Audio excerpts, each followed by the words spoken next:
इसलिए आइएगा, हम लोग श्री गुड्डी दीदी से मतलब प्रार्थना है दीदी, पहले की बातें किस प्रकार से मतलब श्री गुरुदेव से मतलब भेंट हुआ और गुंडों से किस प्रकार से श्री गुरुदेव ने आप लोगों को बचाया, ये सारी चीज कृपा करके मतलब प्रारंभिक दिनों से ही और जो प्रारंभिक समय के जो संबंध रहे हैं, ये सारा मतलब दिल खोल करके आप शेयर कीजिएगा। समय आपके पास बहुत है, 1 घंटे से भी ज़्यादा है। आप मतलब कृपा करके सबके आगे वो प्राचीन दिनों की बातें, पुराने समय की बातें आप कृपा करके सबके निकट शेयर कीजिए। गुड्डी दीदी, हरे कृष्ण।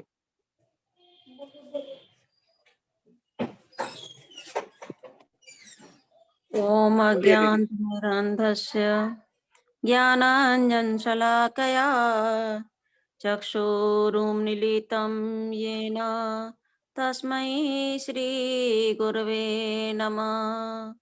गुरवे गौरचन्द्राय राधिकायै तदालये कृष्णाय कृष्णभक्ताय तद्भक्ताय नमो नमः। नमो महावदन्नाय कृष्ण प्रेम प्रदायते कृष्णाय कृष्ण चैतन्य नाम्ने गौरतिशे नमः। हे कृष्ण करुणा सिंधो दीनबंधो जगतपते गोपीश गोपिका कांत राधा कांत नमस्तुते। तप्त कांचन गौरांगी राधे बिंदावनेश्वरी वृषभानुसुते देवी प्रणमामि हरि प्रिये। श्री कृष्ण चैतन्य प्रभु नित्यानंद श्री अद्वैत गदाधर श्रीवासादि गौर भक्तबिंद। हरे कृष्ण कृष्ण कृष्ण हरे हरे, हरे राम राम राम हरे हरे। सबसे पहले मैं अपने अस्मदीय गुरुपाद पद्म नित्य लीला प्रविष्ट ओम विष्णुपाद अष्टोत्तर त्रिंडी स्वामी भक्ति विधान श्री नारायण गोस्वामी महाराज के चरणों में असंख्य कोटि दंडवत प्रणाम ज्ञापन करती हूँ एवं सभी गुरु वर्गों के चरणों में असंख्य कोटि दंडवत प्रणाम एवं विजय कृष्ण प्रभु, सुंदर गोपाल प्रभु, लवंग दीदी, अमरीश प्रभु जो सब इस टीम में काम कर रहे हैं, सभी को मेरा दंडवत प्रणाम। प्रभु जी ने कुछ गुरु जी के मधुर मधुर स्मृतियों के बारे में पूछा है, मैं यथायोग कोशिश करूंगी बताने के लिए। देखो, हमारे गुरु महाराज जी का जन्म कब हुआ? मौनी अमावस्या वाले दिन।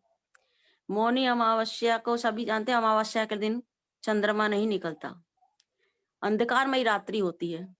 लेकिन हमारे गुरु जी पूर्ण चंद्र रूप में उदित होकर अपने भक्ति के प्रकाश से न केवल बक्सर जिले को बल्कि पूरी भारत भूमि भी नहीं, पूरे विश्व में अपनी भक्ति के प्रकाश से आलोकित किया। और हमारे गुरु महाराज बताते थे मौनी का मतलब क्या है।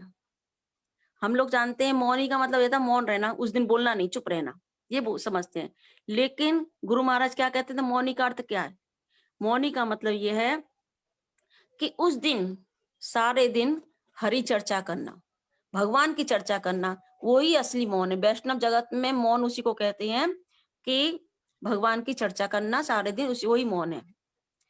तो हमारे गुरु महाराज ने कैसे हरि चर्चा से, अपनी मधुर मधुर वाणी से सारे विश्व के लोगों को ऐसा प्रभावित किया और सभी को भक्ति में लगाया। हमारे गुरु महाराज का नाम था नारायण गोसाई महाराज। नारायण का मतलब क्या है, अर्थ क्या है? नार मतलब जीव और अयन मतलब आश्रय।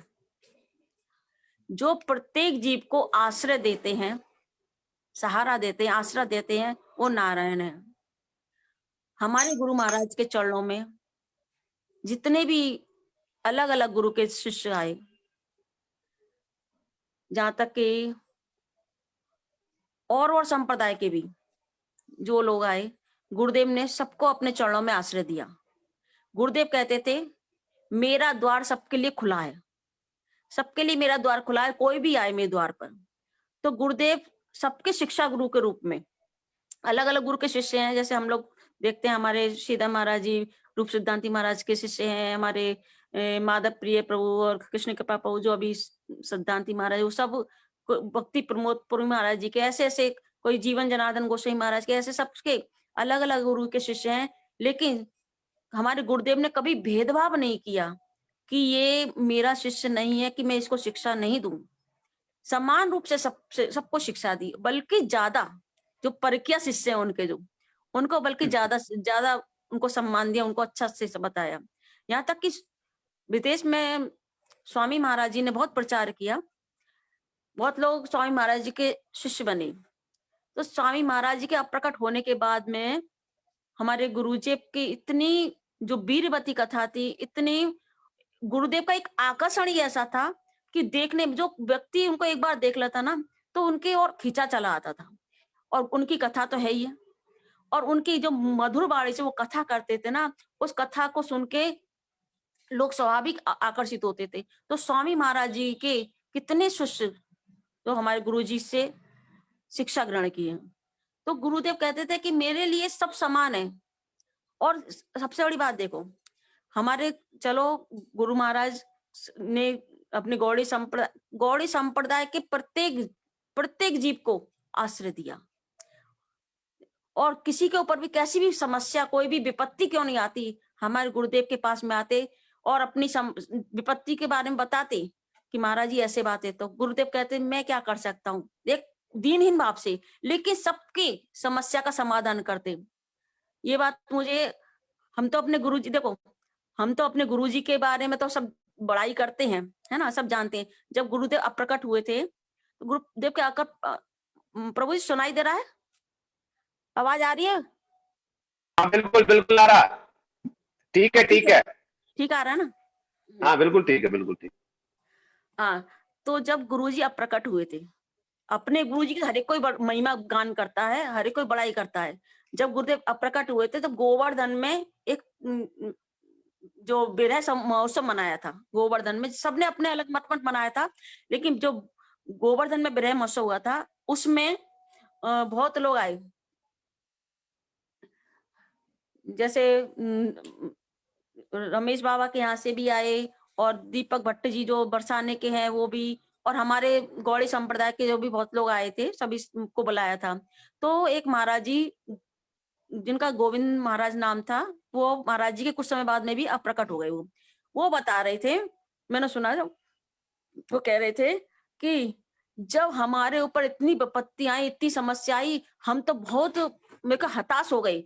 हम नारायण महाराज जी के पास में गए, नारायण महाराज जी से हमने अपनी समस्या का कहा, तो नारायण महाराज जी ने स्वयं वहां पर डंडे चलने वाली स्थिति आ गई, पत्थर फेंकने वाली स्थिति आ गई। तो नारायण महाराज ने ये नहीं कहा कि मैं अपने बच्चों को नहीं भेजूंगा, स्वयं उन्होंने अपने शिष्यों को भेजा कर जाओ उनके वहां पर जो परेशानी है उनको जाकर संभालो, जाकर वहां पर जाके सारी समाधान करके आना। तो उन्होंने अपने बच्चों को भेज के, अपने मतलब शिष्यों को भेज के वहां पर जाके डंडे खाने के लिए भेज दिए। तो कितने दयालु हमारे गुरु महाराज। और उनकी महिमा देखो, जो दीपक भट्ट जी हैं, बरसाने में जिनसे दीक्षा लिए बिना कोई श्री जी मंदिर में प्रवेश नहीं कर सकता, जो दीपक भट्ट जी, अब तो वो भी शायद अब प्रकट हो गए हैं।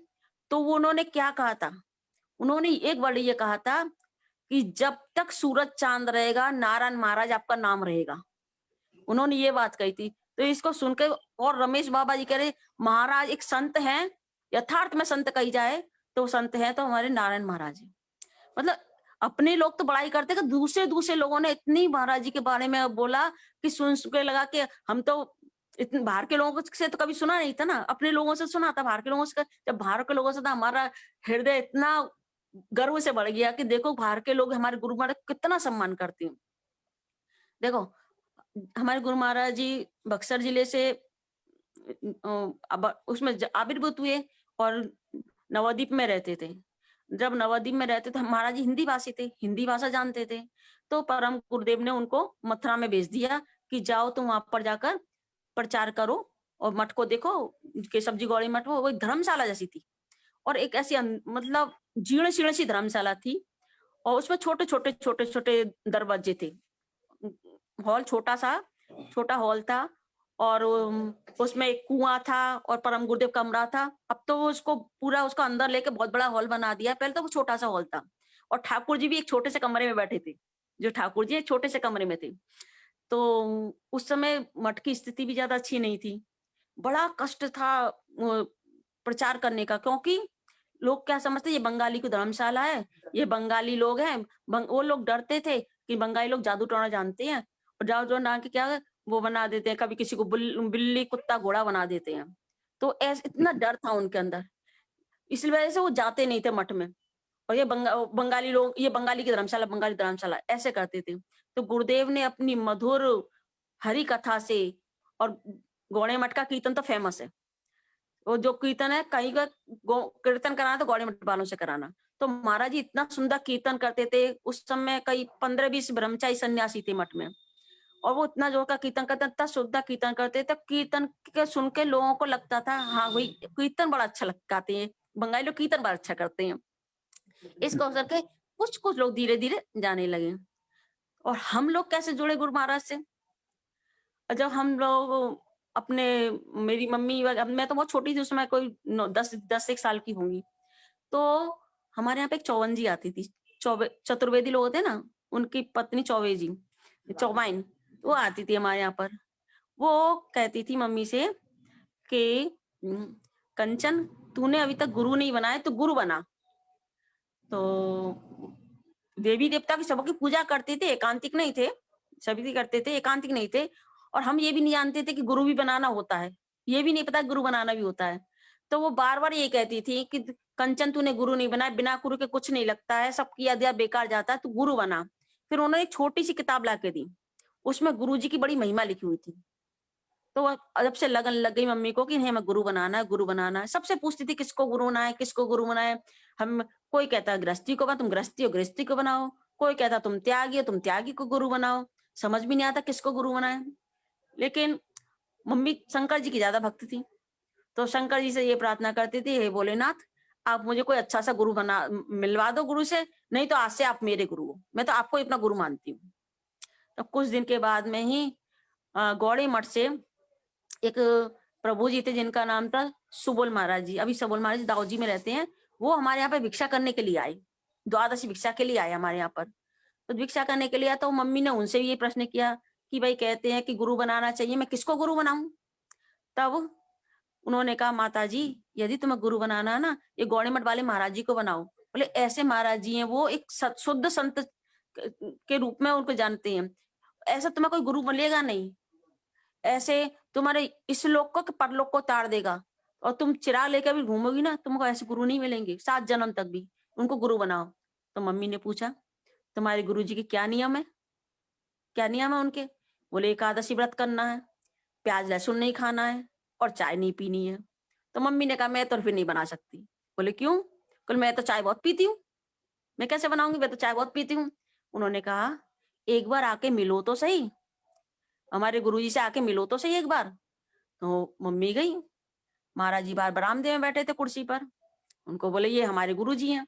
मम्मी ने उनको प्रणाम किया, और प्रणाम करके तो गुरुदेव को देख के ऐसा लगा कि जैसे कोई अपना जन मिल गया हो, ऐसा लगा कोई अपना कोई बिछड़ा हुआ जन को मिल गया हो, ऐसा लगा उनको देखकर। तो उन्होंने मम्मी से कहा कि ऐसे ऐसे बात है, लेकिन उन्होंने ये नहीं कहा कि चाय नहीं पीनी। सब बता दिया एकादशी व्रत करना है, प्याज लहसुन नहीं खाना है। बोले मैं तो एकादशी व्रत तो पहले से करती थी, एकादशी व्रत भी करती हूँ और प्याज लहसुन भी नहीं खाती हूँ, और लेकिन चाय बहुत पीती हूँ। लेकिन गुरु महाराज ने उनसे ये नहीं कहा कि चाय नहीं पीनी है। तो मम्मी तो बड़ी खुश हो गई कि चाय के लिए तो उन्होंने मना ही नहीं किया मेरे को। तो उन्होंने बोला ठीक है मैं तो गुरुजी तो बनाऊंगी, तो इन्हीं को बनाऊंगी। बस अब गुरु पूर्णिमा आई, और गुरु पूर्णिमा पे आके गुरुदेव से मम्मी ने पापा ने, राजू भैया ने पहले ले लिया था, और मेरी बहन ने और मैंने, हमने सबने गुरुदेव से हरि नाम ले लिया। गुरुदेव से हरि नाम दिया, गुरुदेव ने साथ में ही गोपाल मंत्र भी दिया। लेकिन उस समय गुरु महाराज दीक्षा नहीं देते थे। दीक्षा लेनी होती तो पूज्यपाद बामन गोसाई महाराज के पास में बंगाल में जाके दीक्षा लेनी थी। तो हमने दीक्षा ली नहीं, तब तक गुरुजी को दीक्षा देंगे जब हम दीक्षा लें। कुछ दिन बाद ने काम गायत्री मंत्र दे दिया। तो बोले यही काफी है। ऐसे हम फिर धीरे धीरे मठ में जाने लगे। ऐसे करते करते कुछ महाराज जी के कुछ 5-7 शिष्य बन गए। और फिर महाराज जी क्या करते थे, अपने शिष्यों के घर पे जाके कथा कीर्तन करते थे। और हम लोग क्या करते थे, सब अपने रिश्ते नातेदारों को बुलाते थे, अड़ोसी पड़ोसी को बुलाते थे, सब लोगों को बुला के अपना कमरा, हमारा कमरा भर जाता था और गुरुदेव आते थे और मठ से ब्रह्मचारी थे, कीर्तन करते थे, कथा करते थे। ऐसे धीरे धीरे करके गुरु जी का प्रचार हुआ। और कैसे आते थे गुरुदेव, पूरी रास्ता मठ से घर तक आते, कीर्तन करते करते आते थे। और फिर जब जाते थे तो कीर्तन करते करते जाते थे। गुरुदेव को जाते जाते 10:30-11 बज जाते थे यहाँ से। फिर घर पे, फिर मठ में जाके प्रसाद देते थे। इस तरह से उन्हें बड़े परिश्रम के साथ में ये प्रचार किए यहाँ पर। और देखो, जैसे हमारे रूप गोस्वामी, सनातन गोस्वामी को महाप्रभु ने 4 काम के लिए भेजा कि लुप्त तीर्थ उद्धार करना और सदाचार प्रणयन, श्री विग्रह सेवा और ग्रंथ ग्रंथ का काम, ग्रंथ प्रकाश करना। ये 4 काम है। इसमें हमारे गुरु जी में के ये सब गुण देखे जाते हैं कि देखो, हमारे गुरुदेव ने जो लुप्त तीर्थ उद्धार की जब बात आती है तो जो जावट, जो गौड़ी वैष्णव का सर्वश्रेष्ठ स्थान, पर के अभाव को सर्वश्रेष्ठ स्थान जावट है, उसका जो एकदम जीर्ण शीर्ण हो रहा था, गुरुदेव ने उसका जाकर संस्कार कराया, अच्छे से उसको संरक्षित किया। और भांडीर वन में जहां पर ब्रह्मा जी ने राधा कृष्ण की का विवाह कराया था, जिस वृक्ष के नीचे, उस वृक्ष को, वो वृक्ष भी वैसा हो रहा था, तो उन्होंने चबूतरा बना के अच्छा सा उसको सुरक्षित करके रखा। और देखो, ये दुर्वासा मंदिर, ये भी जीर्ण शीर्ण अवस्था में था। आज हम देख रहे हैं गुरुदेव ने कितना उसको विशाल रूप में बना दिया दुर्वासा मंदिर को। इस प्रकार से, और उद्धव क्यारी पर गुरुदेव ने एक कुंड बनवाया, विशाखा कुंड करके कुंड का निर्माण कराया कि ये इसमें स्मृति बनी रहे, ये लुप्त ना हो जाए, क्योंकि वहां पर एकदम जंगल जंगल, पेड़ पौधे से कुछ नहीं था, खाली खाली सा। तो इसको स्मृति के लिए वहां पर गुरुदेव ने कुंड बनाया। ये उन्होंने ये किया। और दूसरी बात, जो ग्रंथ पढ़ने की बात है, तो हमारे गुरु महाराज इतने ग्रंथ लेके, कोई एक आचार्य इतने ग्रंथ को नहीं लिख सकता जितने हमारे गुरुदेव ने लिखे हैं। और हर एक लैंग्वेज में, देखो, हिंदी में, इंग्लिश में, डच भाषा में, रशियन में, स्पेनिश भाषा में, कितनी लैंग्वेज में हमारे गुरुदेव ने ग्रंथ लिखा। और विग्रह प्रतिष्ठा के बारे में आती है तो हमारे गुरुदेव ने जगह जगह मंदिर बनाए। जब हम देखते हैं कि रूप सनातन गौड़ी मठ बनाया, दुर्वासा गौड़ी मठ बनाया, दाऊजी गौड़ी मठ और गिरधारी गौड़ी मठ, केशव जी गौड़ी मठ नवद्वीप धाम में, और वहां विग्रह प्रकाश की। और एक विशेष बात कि वृंदा देवी की जो विग्रह हमारे वृंदावन में कहीं नहीं है, जो कामे वन में, वहां से वृंदा देवी से प्रार्थना करके उस एक वृंदा देवी की विग्रह हमारे रूप सनातन गौड़ी मठ में गुरुदेव ने प्रतिष्ठित की। ये गुरुदेव का विशेष वैशिष्ट रहा। और सदाचार प्रणयन, तो सदाचार की गुरुदेव हर समय सब शिक्षा देते थे सबको। और गुरुदेव विशेष करके एक बात कहते थे, गुरु निष्ठा इज द बैकबोन ऑफ भक्ति। बोले गुरु में निष्ठा होनी चाहिए, जब तक गुरु में निष्ठा नहीं होगी भक्ति का महल खड़ा नहीं हो सकता। ये गुरुदेव के हर समय बहुत बोलते थे इस बात को, गुरु निष्ठा इज द बैकबोन ऑफ भक्ति। जैसे शरीर को खड़ा करने के लिए बैकबोन की जरूरत होती है, जब शरीर खड़ा होता है, बोले ऐसे ही जब तक गुरु में निष्ठा नहीं होगी भक्ति का महल खड़ा नहीं हो सकता। तो गुरु में, सबसे पहले गुरु में निष्ठा थी। तो गुरु महाराज अपने बताते थे कि मैं कुछ नहीं जानता था, मैंने केवल अपने गुरु में निष्ठा करी और गुरु जी की मैंने सेवा की है। आज गुरु जी की सेवा के ही प्रभाव से मैं आज पूरे विश्व के लोग मुझे पूजते हैं। कारण क्या है? मेरे अंदर कोई गुण नहीं है, सिर्फ एक गुण यही है, मैंने यही किया कि मैं अपने गुरु जी की बहुत सेवा की और गुरु जी को, मेरे गुरु जी में निष्ठा थी। तो गुरु जी की निष्ठा की वजह से, गुरु जी की सेवा की वजह से मुझे आज सारा जगत पूछता है। तो बोले गुरु निष्ठा जरूर होनी चाहिए, गुरुदेव का बहुत हर समय ये बात कहते थे। और देखो, अब आते हैं हमारे ठाकुर जी हमारे घर में कैसे आए। हमारे ठाकुर जी जो हैं, जो मठ में रहते थे, हमारे ठाकुर जी हमारे घर में विग्रह हैं, इतनी बड़ी बड़ी 1-1 फुट की विग्रह हैं राधा कृष्ण की, गिरिराज जी हैं, जो पहले मठ में रहते थे ये ठाकुर जी। और जब नगर संकीर्तन, जन्माष्टमी से एक दिन पहले नगर संकीर्तन निकलता था, अब तो झांकियां निकलती हैं। पहले कंधे पर, जैसे चैतन्य महाप्रभु को ले जाते हैं ना नगर नवद्वीप परिक्रमा में, ऐसे कंधे पर पालकी में इन ठाकुर को लेके जाते थे, जो हमारे घर में ठाकुर जी हैं, ये मठ में थे। और इन ठाकुर को देखकर, बड़े सुंदर ठाकुर जी हैं, तो उन ठाकुर को देखकर लगता था कि ऐसे ठाकुर जी हम भी अपने घर में लेके आएंगे, और हम भी ऐसे गुरुजी से कहेंगे, गुरुजी हमारे लिए भी ऐसे ठाकुर जी मंगाओ, और हम भी अपने ठाकुर जी ऐसे ठाकुर जी अपने घर में रखेंगे, और हम भी ऐसी सेवा पूजा करेंगे। ऐसे मन में आता था हर समय। अब एक दिन क्या हुआ, ठाकुर जी हृदय की बात को जान गए, ने पता नहीं क्या। एक दिन प्रेमानंद प्रभु ने मम्मी से कहा, माता जी ये ठाकुर जी आप लोगे? मठ में ठाकुर जी हैं, मठ के ठाकुर जी हैं, मठ में सेवा पूजा हो रही है उनकी, ये ठाकुर जी आप लोगे? मम्मी बोली, क्या ये ठाकुर जी हमें मिल जाएंगे? तो मठ के ठाकुर जी हमें कैसे मिल जाएंगे? बोले, प्रेमानंद प्रभु बोले कि देखो माता जी, ये ठाकुर जी जो है, कोई बंगाल का एक भक्त है, वो ले जाना चाहता है, और मैं ये चाहता हूँ कि मठ के ठाकुर जी मठ में ही रहें, ब्रज के ठाकुर जी ब्रज में ही रहें, ब्रज से बाहर नहीं जाएं।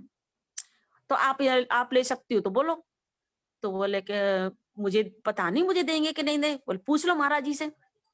महाराज जी से मम्मी तो बड़ी खुश हो गई, जो ठाकुर जी, ऐसे ठाकुर जी हमें चाहिए ही है, और वैसे ठाकुर जी हमारे को बात कर रहे हैं, उन्हीं ठाकुर जी की बात कर रहे हैं, तो ऐसे की कह रहे थे ऐसे लेके मंगाएंगे, एक उन्हीं ठाकुर जी की बात हो रही है। तो बोले महाराज जी से पूछ लो। महाराज जी से पूछा, महाराज जी आप ये ठाकुर जी हमें दे देंगे? तो महाराज जी बोले, तुम लेना चाहती हो? तो बोले, ये महाराज जी लेना तो मैं चाहती हूँ, लेकिन यहाँ पर तो नियम से सेवा पूजा होती है, पता नहीं कैसे सेवा पूजा मैं कर पाऊंगी नहीं कर पाऊंगी। बोले कुछ नहीं करना, खाली ठाकुर जी को दोनों टाइम भोग लगा देना, आरती करना, शयन करा देना। तो बोले बड़ी खुश हो गए। और क्या कहते हैं, जब इतने खुश हो गए तो हमने ठीक है, मम्मी ने कहा कि महाराज जी ये अभी तो मैं नहीं ले रही, अभी मैं बम्बई जा रही हूँ, बम्बई में मेरी मेरी बहन के बेटे की शादी है, उसकी शादी से जो लौट के आऊंगी तब मैं ठाकुर जी को ले लूंगी। अभी कुछ दिन बाद ही जाना है मेरे को। तो बोला ठीक है। अब अ, शादी करके लौट के आ गए। लौट के आके मंदिर में आके बैठे। देखो ठाकुर जी कैसे परीक्षा ले रहे हैं। मंदिर में आके बैठे। सुनाई दे रहा है प्रभु जी? हाँ जी, हाँ जी। अच्छा। हाँ जी, हाँ जी, ठीक है, बिल्कुल ठीक। हाँ। तो अब आके लेंगे। तो अब मंदिर में आके देखा तो वो ठाकुर जी मंदिर में हैं। ऐसा नहीं है, ठाकुर जी मंदिर में है, लेकिन आंखों से ओझल हो गए। वो दिखाई नहीं दे रहे हैं। ना मेरे मम्मी को दिखाई दे रहे हैं, ना मेरी बहन को दिखाई दे रहे हैं, बड़ी बहन को। वो ठाकुर जी दिखाई नहीं दे रहे हैं। अब महाराज जी प्रवचन कर रहे हैं, स्टेज पे बैठ के महाराज जी प्रवचन कर रहे हैं। अब मंदिर में प्रवचन में चित्त ही नहीं लगे, मन ही नहीं लगे। वो ठाकुर, अब मन में यही आ रहा कि वो ठाकुर जी को ये बंगाली भक्त ले गया, कलकत्ता वाला भक्त ले गया, और आंखों में पानी आने लग गया कि हाय राम, हम नहीं जाते शादी में तो अच्छा होता, पहले ले लेते तो अच्छा होता। हाय राम, जी तो ठाकुर जी चले गए। मन में इतना दुख, इतना दुख। और कथा में चित्ती ना लगे। अब ये लगे कब महाराज जी कथा खत्म करें, कब महाराज जी से बात करें, कब महाराज जी खत्म करें कथा, और कब हम उनसे बात करें। ये एकदम लग रहा था। अब महाराज कथा ने विराम दे दिया, महाराज जी ने जब विराम दे दिया तो अब भागे भागे महाराज जी कमरे में गए। महाराज जी से कहा, महाराज जी से कहा, महाराज जी वो ठाकुर जी को कलकत्ता का भक्त ले गया। तो महाराज जी बोले, कहाँ ले गया? तो बोले मंदिर में तो है नहीं है। तो बोले मंदिर में ही तो है। तो बोले नहीं महाराज जी, मंदिर में दिख ही नहीं रहे, मंदिर में तो है नहीं है। अरे जाके देखो तो ठाकुर जी बैठे हैं वहां पर। वहां पर ठाकुर जी बैठे हैं, दोनों राधा कृष्ण दोनों बैठे हैं। तो बड़ी खुश हो गए। और जब खुश हो गए तो बोले अब तो बड़ी, मतलब एक अंदर से बड़ी खुशी भर गई हृदय में। बोले ठाकुर जी को लेके जल्दी से लेके जाएंगे। अब ठाकुर जी को लेके जाना है। और ठाकुर जी हमारे घर में, हम सोचते अपने घर में रखेंगे कहाँ ठाकुर जी, मंदिर तो हमारे घर में है नहीं है। तो मेरा भैया, छोटा वाला भैया, वो चौक बाजार में गया, किसी काम से, दुकान के काम से गया। तो वहां पे एक कारपेंटर की दुकान थी। वहां पर एक सिंहासन बना हुआ रखा था। ये अभी सिंहासन हमारे घर में है। वो कारपेंटर की दुकान पे वो सिंहासन रखा था। तो उसने, भैया ने देखा, तो ये सिंहासन तो हमारे साथ अलमारी में आ जाएगा। तो उसने देखा देखा और तुरंत स्कूटर से गया। तो स्कूटर दौड़ा दौड़ा आया, इंच टेप से नाप के, अलमारी के नाप लेके गया, और नाप के देखा कि वो उतनी ही साइज का, ना छोटा ना बड़ा, हमारे अलमारी के साइज का ही वो सिंहासन बना हुआ रखा था वहां पर। तो तुरंत जाके उस सिंहासन को ले आई। भैया बोले इसको तुरंत ले लेते, नहीं तो कोई और ले गया तो वो भी रह जाएगा। तुरंत जाके भैया उस सिंहासन खरीद के ले आए। और अब ठाकुर जी को आना पूर्णिमा वाले दिन, ये फूस की पूर्णिमा आएगी। तो फूस की पूर्णिमा वाले दिन ठाकुर जी को आना है। तो आने से एक दिन पहले प्रेमानंद प्रभु मन में सोच रहे हैं कि इनके पास में इतने बड़े बड़े मैं ठाकुर जी दे दूंगा तो रोज इस अभिषेक किसका कराएंगे जी, स्नान किसको कराएंगे जी। किसकी सेवा करेंगे? तो बोले इनको शालिग्राम तो मैं दे नहीं सकता, ये लोग गृहस्थी लोग हैं, इनके छोटे छोटे बच्चे हैं घर में, गृहस्थी लोग हैं, तो मैं इनको क्या दूं? तो बस यही चिंता कर रहे, तो सवेरे सवेरे वो तुलसी में जल देने के लिए आए। क्या देख, रात तक कुछ नहीं था, रात तक कुछ नहीं, और जब तुलसी में जल दे के आए तो इतने छोटे से गिरिराज जी बैठे हैं, पता नहीं कहाँ से आ गए वो। और उनको गिरिराज जब जल दे रहे तो बोले गिरिराज जी कहाँ से आ गई, इतने छोटे, ज्यादा बड़े नहीं है, इतने ऊंचे इतने चौड़े से, इतने छोटे से गिरिराज जी। तो बड़े खुश हो गए प्रेमानंद प्रभु, बोले अरे ये गिरिराज जी का, मैं गिरिराज जी दे देता हूँ उनको सेवा करने के लिए, रोज स्नान कराएंगे, रोज चन्नामत बनाएंगे, गिरिराज जी का बनाएंगे। तो उन्होंने तुरंत गिरिराज जी को उठाया और अपने उनका अंगराग किया, गिरिराज जी का श्रृंगार करके, अंगराग करके, और अपने हाथ से ठाकुर जी की पोशाक बनाई और श्रृंगार खूब सजा के ठाकुर जी को, फिर बड़े गाजे बाजे के साथ में बैंड और कीर्तन पार्टी तो है ही है, साथ में महाराज जी हैं, सारे वैष्णव लोग कीर्तन करते हुए बड़े गाजे बाजे के साथ में हमारे ठाकुर जी हमारे घर आए। और उसका बहुत हवन वगैरह किया गुरुदेव ने, फिर भंडारा वंडारा किया। आज गुरुदेव के आशीर्वाद से अभी तक, आज हमारे करीब 38 एक साल हो गए मैं ठाकुर जी को आए हुए, 38 साल हो गए। तो मगर जुड़े हुए भी 41-42 साल तो हमको गुरुदेव से जुड़े हुए हो गए। तो 38 साल से हमारे ठाकुर जी हमारे, आज भी उनकी उसी प्रकार सेवा पूजा चल रही है। और वो वार्षिक उत्सव आज भी हम बड़े जोर शोर से मनाते हैं, सब जगह के संतों को बुलाते हैं, अपने सारे मठों से, वृंदावन के जितने भी मठ है सारे मठों से बुलाते हैं, अपने गोवर्धन के गिरधा और क्या कहते हैं राधा कुंड वगैरह के सबसे बड़ो आज भी बड़ा उनका उत्सव मनाते हैं। तो गुरुदेव की ऐसी हमारे ऊपर ऐसी कृपा रही है कि ठाकुर जी भी, हमारे घर के जो ठाकुर जी हैं वो मठ के ही ठाकुर जी हैं, हमारे घर में आए हैं और हमारे हाथ से वो सेवा पूजा ले रहे हैं। अब कुछ दिन बाद में गुरुदेव को ठाकुर जी ने सपने दिया। ठाकुर जी कह रहे हैं गुरुदेव से, तुमने मुझे कहाँ भेज दिया? तो बोले क्यों? वहां पर मुझे कोई माखन मिश्री तो खिलाता नहीं है। हम लोग माखन मिश्री का भोग ही नहीं लगाते ठाकुर जी को, ऐसे भोग लगा देते, जो बनता था नाश्ता जो बनता था, जो रसोई बनती थी वो सब भोग लगाते थे, माखन मिश्री का भोग नहीं लगाते थे। तो ठाकुर जी ने गुरुदेव को जाकर सपने दे दिया कि मुझे तुमने कहाँ भेज दिया, वहां पर तो मुझे माखन मिश्री कोई खिलाता नहीं है। तो गुरुदेव मम्मी मंदिर गई, मम्मी से कहा तुम ठाकुर जी का माखन मिश्री का भोग नहीं लगाते? तो मम्मी ने कहा नहीं महाराज जी। बोले पता है ठाकुर जी ने मुझसे शिकायत कर दी, तुम माखन मेरे को कहाँ भेज दिया तुमने, माखन मिश्री नहीं खिलाते, तुम उनको माखन मिश्री का भोग लगाया करो।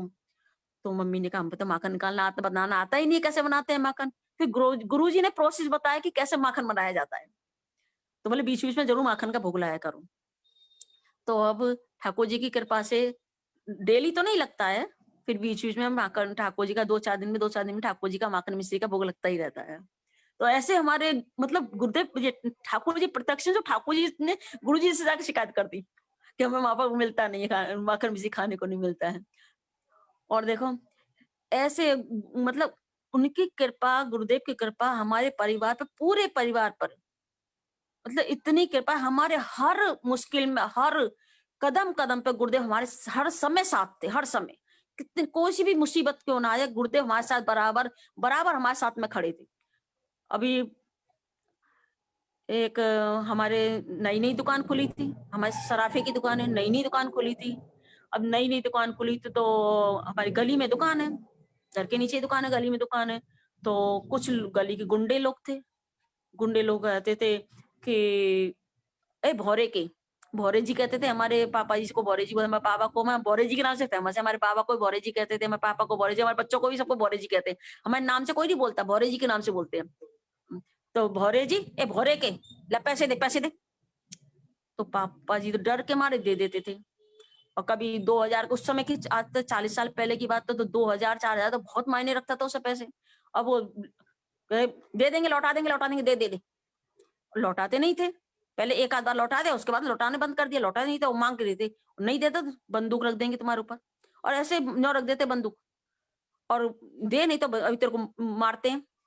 पापा जी डर जाते बहुत और निकाल के पैसे दे देते थे। तो एक दिन मेरे बड़े भैया राजू भैया जा रहे थे, तो रास्ते में उसके ऊपर बंदूक रख दी, और बंदूक रख के कह रहे ए ला पैसे दे। उसने कह दिया पापा से बात करना, पापा ही से बात करो। अब वो फिर दुकान पे आ गया, और ऐसे कई बार पैसे मांग मांग के ले जाता, पिताजी दे देते। एक बार मठ में गई, पापा जी मम्मी दोनों मठ में गए, और पापा जी तो बड़े मतलब दुखी से थे, क्योंकि ऐसे-ऐसे जितना मैं कमाता नहीं हूँ, इन लोगों को देना पड़ता है, मैं घर के खर्चा चलाऊँ, इन लोगों को दूँ, बड़े दुखी थे। तो पापा जी से कहा गुरुजी ने, "गुप्ता जी, तुम इतने उदास क्यों हो? तुम्हारा चेहरा इतना उदास क्यों, उतरा हुआ क्यों है?" तो नहीं महाराज जी, ऐसी कोई बात नहीं है। पापा जी ने कहा, अरे ये घर गृहस्थी की बात है, ये क्या गुरुजी से ऐसी बात कही है? गुरुजी तो भक्ति की बात कही जाती है, इससे बात क्या कहें गुरुजी से? तो मम्मी ने कहा, नहीं नहीं, गुरुजी से क्या छुपाना, गुरुजी से बताओ सब बात, गुरुजी से क्या छुपाना? तो बोले कि क्या बात है, बताओ गुरु गुप्ता जी, बताओ क्या बात है? तो पापा जी ने बताया कि ऐसे ऐसे मुझे गुंडे बहुत परेशान करते हैं, और मुझसे हर 2-4 दिन बाद में आते हैं, पैसा मांगते हैं, और नहीं नहीं देता हूँ तो मेरे ऊपर बंदूक रख देते हैं, और धमकी देते हैं, अभी तेरे को मार के खत्म कर दूंगा, गोली चलाता हूँ तेरे ऊपर, धमकी देते हैं। तो ये सोच के गुरुदेव का चेहरा एकदम लाल हो गया। गुरुदेव बोले, कोई जरूरत नहीं उनको पैसे देने की, तुम अपने लिए कमाते हो, उनके लिए कमाते हो? गुरुदेव बड़े गुस्से में एकदम लाल चेहरे से बोले, एक पैसा देने की जरूरत नहीं है। तो पापा जी बोले कि अरे गुरुजी मैं क्या करूं, मेरे तो बंदूक रख देते मेरे ऊपर। तो उनसे कहना, अगर मेरे को तेरे हाथ से मरना होगा तो मैं तेरे हाथ से मरूंगा, और तेरे हाथ से मेरा मृत्यु नहीं होगी तो तू मेरे कुछ भी नहीं कर सकता। तो गुरुजी मुझे तो डर लगता है उनसे। तो गुरुदेव बोले, कुछ मत करना, ऐसा करना, जब वो मांगने के लिए आए कह देना अभी मेरे पास पैसे नहीं है, और बाद में दूंगा, जब आएंगे तब दे दूंगा, ऐसे कहना। और अपनी दुकान पे दिया जला के बैठना, ठाकुर जी के आगे दुकान पे मंदिर बना रखा है, उसमें ठाकुर जी के दिया जला के बैठना और हरि नाम करते रहना, माला करते रहना, और एक पैसा देने की जरूरत नहीं है, जब भी आए बस ऐसे ही टाल देना, पैसा देने की जरूरत नहीं है। तो पिताजी ने ऐसे ही किया। तो वो आने लगे, गाली गलौज करने लगे। तो पिताजी बोले, मेरे पास इसमें पैसे हैं नहीं, जब आएंगे दे दूंगा। ऐसे करते करते उनको टालते रहे। और कुछ दिन बाद, अभी 1 महीना भी क्या बीता नहीं, 1 महीने से पहले ही उस जो गुंडा जो हमको परेशान करते थे, उस गुंडे को किसी और गुंडे ने गोली मार के खत्म कर दिया। तो एक गुरुदीप की कितनी बड़ी कृपा थी कि कुछ समय, 1 महीना भी पूरा नहीं गया, 15-20 दिन के अंदर वो खत्म हो गया। तो ये ऐसे गुरुदेव ने मतलब कैसे हमारे पग पग पे साथ में थे। तो एक बार मेरे पिताजी बीमार हो गए, तो करीब शायद उनको एक माइनर अटैक पड़ा कि ऐसे कुछ था। तो उनको ले जा रहे थे आगरा दिखाने के लिए।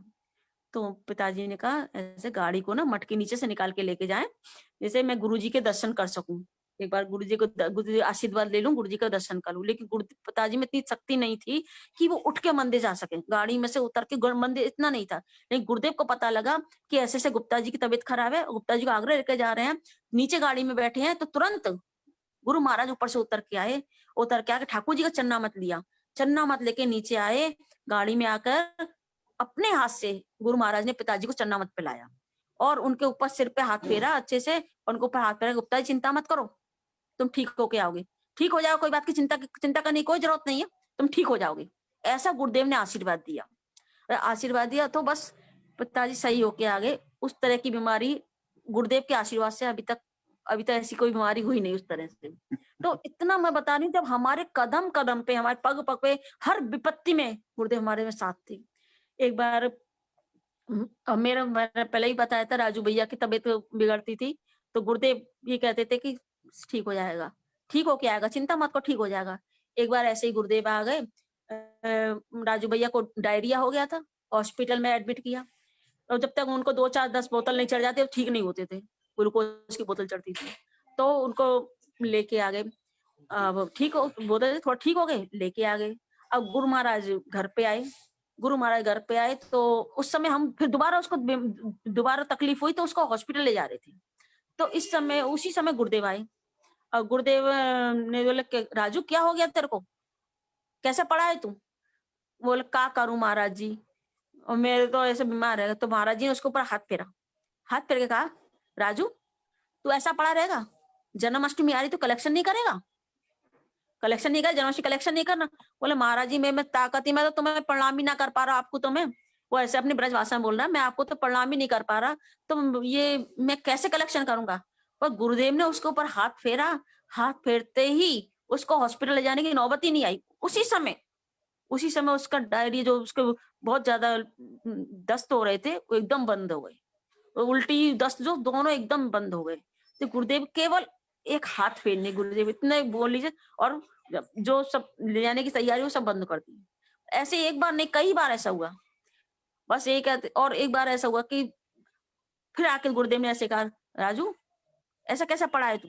फिर हाथ हाथ फेरा, बस वो दवाई खाई, उसके बाद दवाई खाने की जरूरत ही नहीं पड़ी। ओ राजू भैया थोड़ा साल में एक आध बार बीमार तो पड़ते ही थे तो, और ऐसे बीमार पड़ते थे उनको, मतलब 15-20 दिन महीना भर चला जाता उनकी बीमारी में, ऐसे बीमार पड़ते थे वो। तो ये गुरुदेव की ऐसी हमारे पर कृपा रही कि पग पग पे ये, जब भी उनको, यहाँ तक कि मेरी दादी मर गई, मेरी मम्मी यहाँ पर थी नहीं, मेरी मम्मी पीयर बॉम्बे गई हुई थी, तो मेरी दादी मर गई तो गुरुदेव, हम दोनों मेरी छोटे छोटे हम बच्चे ही थे उस समय भी, तो मेरे पास, हमारे पास में गुरुदेव मठ से आए और सांत्वना देने के लिए आए। बोले मुझे पता लगा तुम्हारी दादी मर गई है। तो देखो, जैसे देखो, सनातन गोस्वामी थे ना, जो बड़े बाबा के नाम से ब्रज में प्रसिद्ध थे, और ब्रजवासियों घर में जा जाके बातचीत करते थे, तेरी तुम्हारी बेटी कैसी है, शादी हुई है कि नहीं हुई, क्या पढ़, ऐसे ही हमारे गुरु महाराज थे। ऐसे ही उनके मतलब हर एक से बात पूछते था, और गुरुदेव को हर बात याद रहती थी कि इनके घर में क्या हुआ था और क्या चल रहा है। ऐसी छत पे भी बैठते थे ना, सब भक्तों के साथ में बैठते, सब महिलाओं के मतलब की महिलाओं के साथ में बैठते थे ना, सबको याद रहता था, तुम्हारा बिजनेस सही नहीं चल रहा, अब तुम्हारी बेटी का घर में ठीक ठाक से रह रही है, नहीं रह रही ससुराल में, उसको ज्यादा तकलीफ दे रहे थे।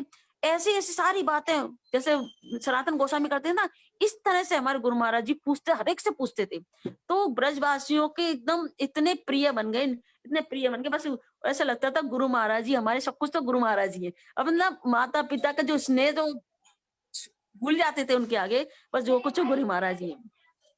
इस प्रकार से गुरु महाराज सब समय साथ रहे। एक बार ठंड का मौसम था, सर्दी का मौसम था, तो गुरु महाराज जी को बुखार आ गया था, बहुत तेज बुखार चढ़ रहा था। मेरी मम्मी और पापा देखने के लिए मठ में गए। जब मठ में गए तो देखा ना, गुरु महाराज एक पतले से गद्दे पर सोए हुए हैं, लेटे हुए हैं, और पतली सी रजाई ओढ़ रखी है, और बहुत तेज बुखार में तप रहे हैं। तो मैं पापा जी ने कहा, गुरु महाराज आपको इतना तेज बुखार, और आप इतनी पतली सी रजाई गद्दा, उतनी तेज ठंड में?